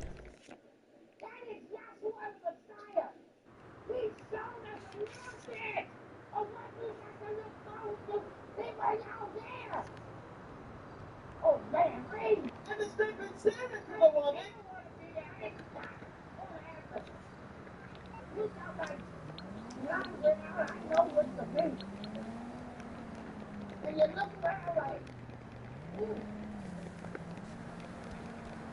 still with I'm still sit down in the thing that man gave me. Sit down and don't be so quick. Move on to the next thing. That's strong to have. How did you go there and come back so say nothing about it? But you want to get so coronation down there? Oh, come on. That's what we can talk about all the way on out of here. Read. and the serpent said unto the woman, Know that will you die. Yahweh Elohim said, don't touch your goes out. He come right there and said, look at will you die? That's same negative spirit. And that's what this is called us. They came right out of this home. Of this probably 6,000 years. We ain't got nothing to say until Yahweh Elohim is righteousness. Now something to say. So we ain't surprised by the negativity that set us in the picture. They ain't got nothing to say until something begins. Or Yahweh Elohim stand down here in righteousness. And then they put the things in. See, they didn't know. He already done told us. See, because when you look, if you examine why the things are the way they are, okay, he planned it. We got this and over that. The one I take you to do, this is what our people go. Oh well, Dr. Timmy doing it all. What have you done?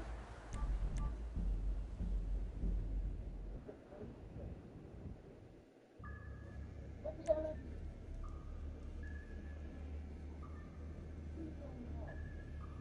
And so when I go to sleep, he's doing it all. But you cannot disannul the man. You cannot disannul this whole operation that he has set up. Because yes, there is nobody else to do it all except for him. But that is the part we so graciously leave off. It is he's doing it all. But it's still either righteousness or unrighteousness. You're not going to get out of here saying, well, he's doing it all. He made me do this, that, and that. You better be able to recognize that it's either black cars either white and recognize that he is operating both. So you're not getting out of here talking about, well, oh, Dr. Penny running it all. Oh, okay. You know what that's just like? When Dr. Brooks stood up and said, oh, Yahweh is all in all. Dr. Penny said, Dr. Brooks, that's right. He said, you can't say that. He said, you got to draw this thing out. This thing has been 6,000 years drawing out an operation that he masterminded prepared for Kenny back here in this ultimate state of existence. He said what the end is. We don't. He knows what the beginning is, and at the end, that the best right from the beginning. We don't. He don't even know what we're talking about. We get up in the morning and we work this crazy work. When he said the bed GPS locked. I have your position. I will also access compound CCTV to see you when you are there. You know, I am almost jealous of you. I'm there in the field once again. But then I think of the drainage pipe you're about to swim through, and I am not so jealous. The entrance is right up ahead.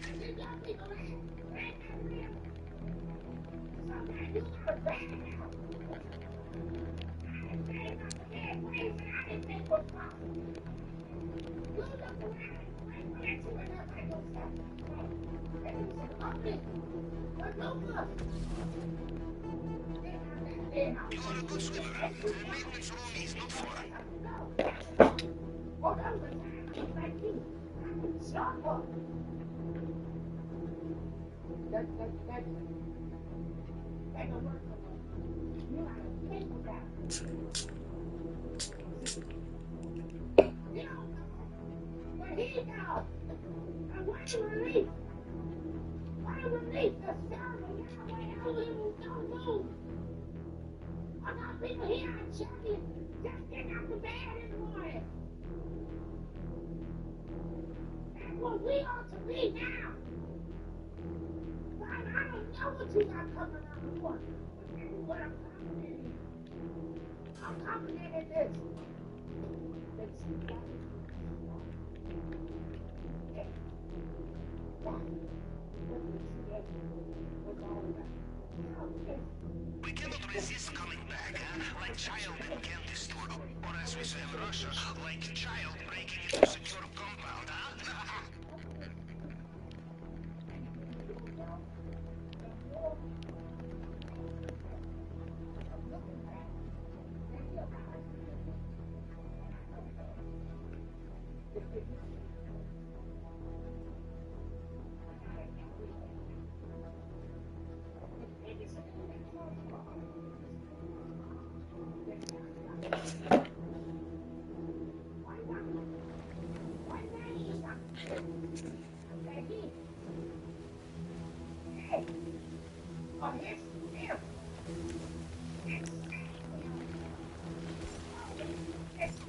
Are you in?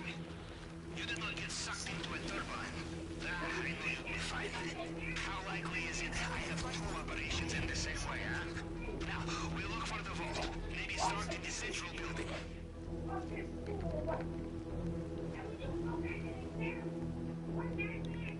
You're in the area where Mr. Rubio's personal bodyguards operate. These men will know every soldier under their command. No disguise will fool them.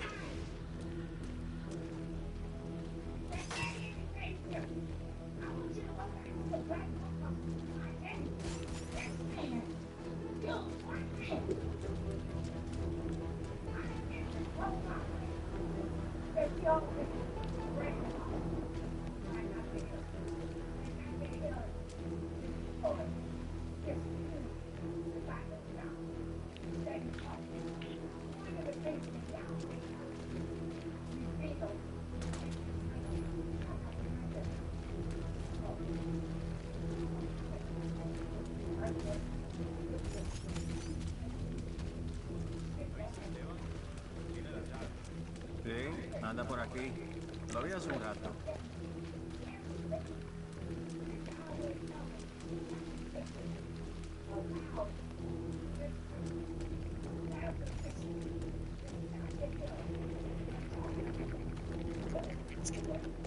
It's always the same. You know that one of the things that he said that separated us two more anything was that Captain Henry was always told him Good thinking. Always check save the you. safe. Everybody, Sue just talked about how we would say that Captain Henry was God. There will be many locked doors in Mr. Rubio's house. Worth looking for keys, I think. I'm sorry, the CCTV image is a little blurry. Was that a gun made of gold? He was crap. Your first son, I understand when it was called. That was a parent. So now we will go crazy. Stood around with sticks and books. Yahweh, our evidence. That Yahweh are yours. And that man allowed us to preach that was better. And yet, when it came down to recognize it, even though we said he was God, he did not allow us to recognize that he was the Savior. Boy, now that takes some blindness on the Creator's part. Because we preaching unity. And yet when it came to the Holy Spirit in that body, we did not have him as the Savior. So, by him using that vessel to say and point out to us that that was the Savior that was part of the flesh in the Institute. I've been face to face with these people. They have told me, yeah, I believe he's God, but I don't believe he's the Savior. But I get it because you would think something that's just these things between them. You know, for years I laughed because, like she said, and that she ain't had always, I think the only person that I asked was who was joking. Baby,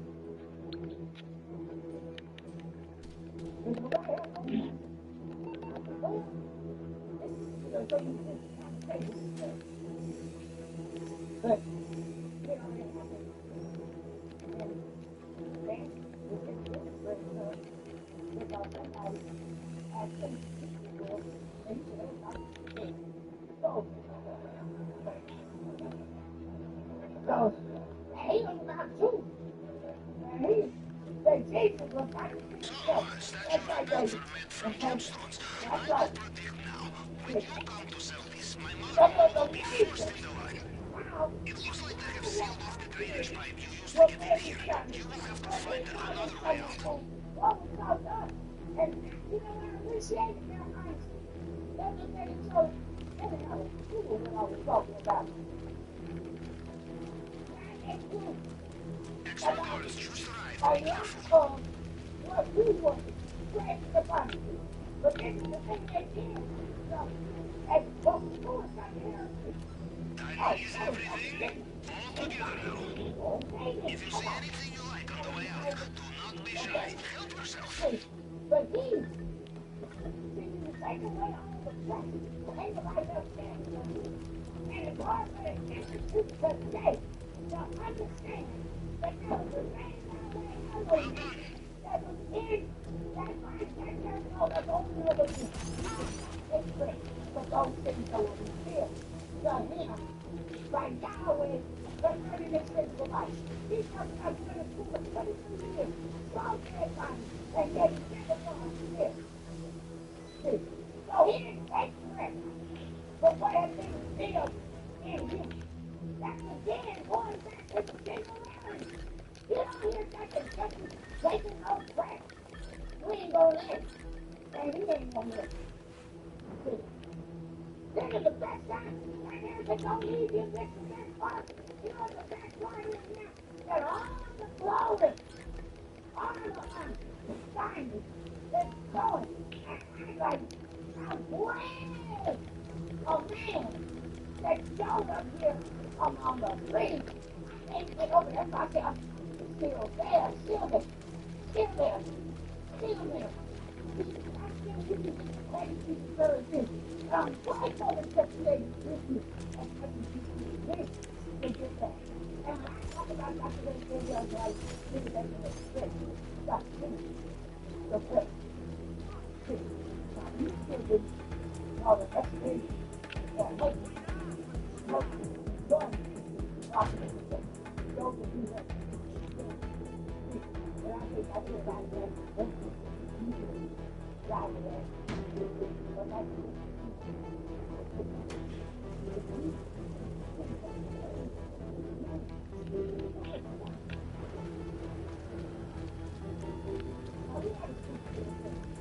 Yes, you are clear of the compound. This is the final street. Fight your way through the last guards and we get out of here. The airstrip exit point should be on your radar.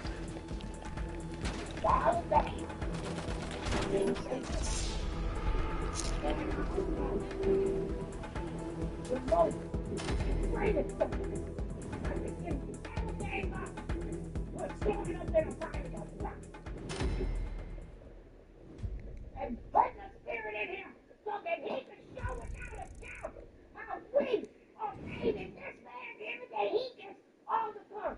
That's my most. See, that's my most right there. See, I'm going to his purpose. Oh, I love it that was to use Dr. Jimmy's own words. See, so they go through my head all the time. See, Dr. Jimmy, come on. I got it from the start. Or it was telling me from the start. You don't have to give me no long told me that now. The most. Good job. The compound is behind you. All that stands between you and immortality is the possibility of your imminent death. Now get out of there. Your exit route via the airstrip is on your GPS now.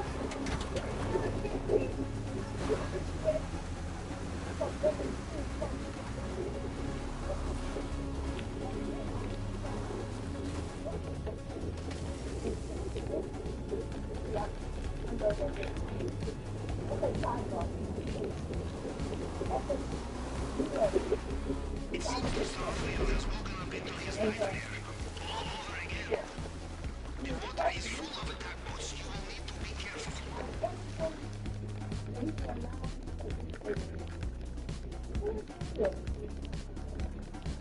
By the way, if you need the sub, And who is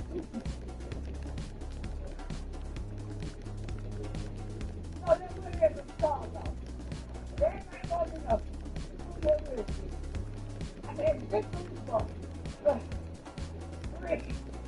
Dr. Robert P. Yeah. Rick, quick internship at Harlem. by the sounds of it, Mr. Romeo is getting back in his helicopter. Watch out. Read.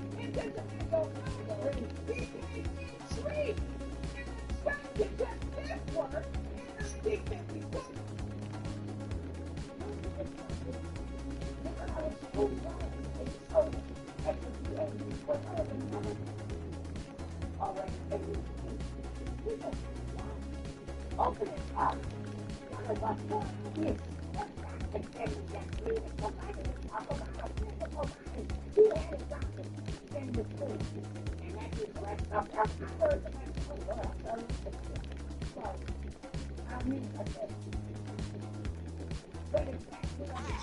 Looks like Mr. Romeo is falling back.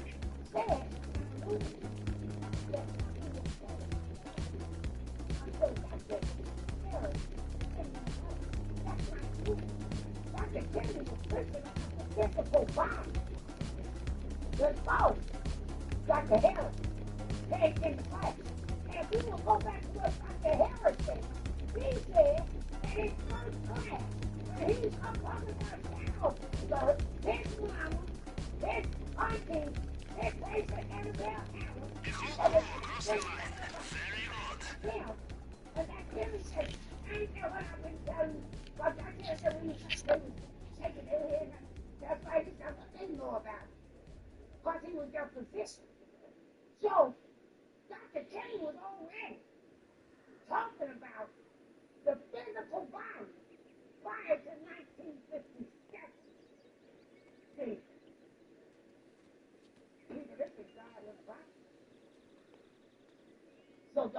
And he didn't know nothing about it.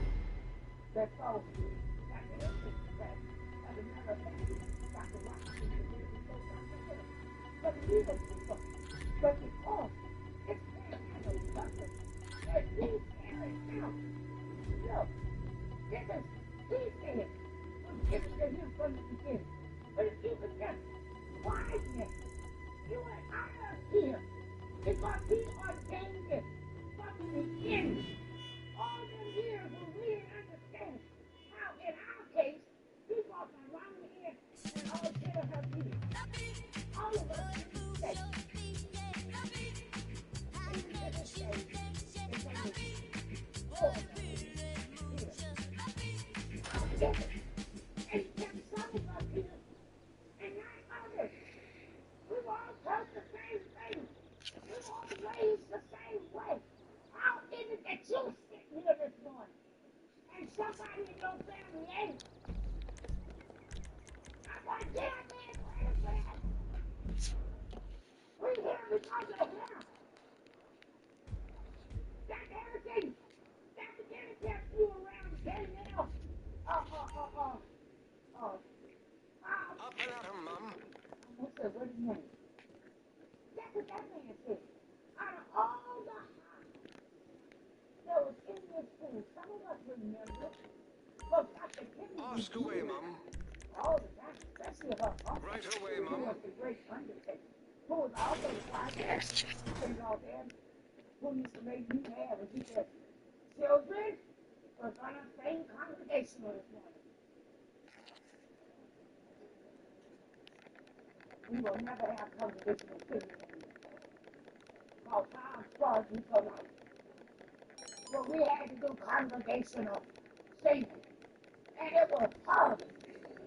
But he would just be great. But Dr. Harris said that Dr. Dillon just used it as a witness to the whole family. He's the one that kept me. You never got it. You hear because he kept me. You hear because he kept me. Get it out your head and put it in there. Put it in. Here's where it's going. You understand that that's a freedom. Right now. I'm not freedom from themselves. Freedom from the world.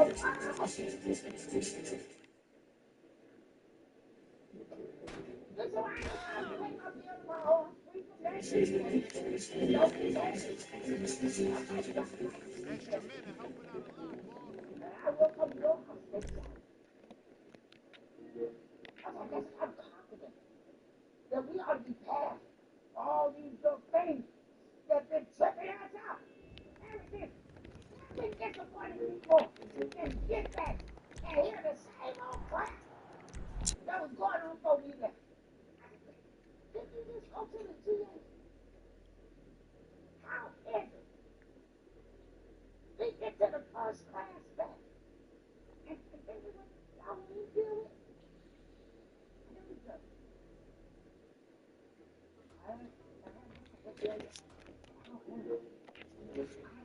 All right, y'all. I'm going to be Ed.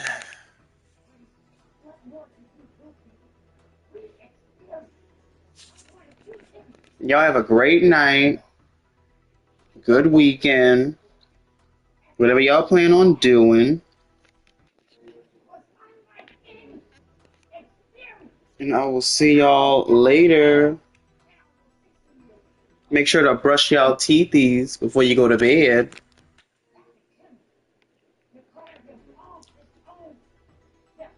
Good night.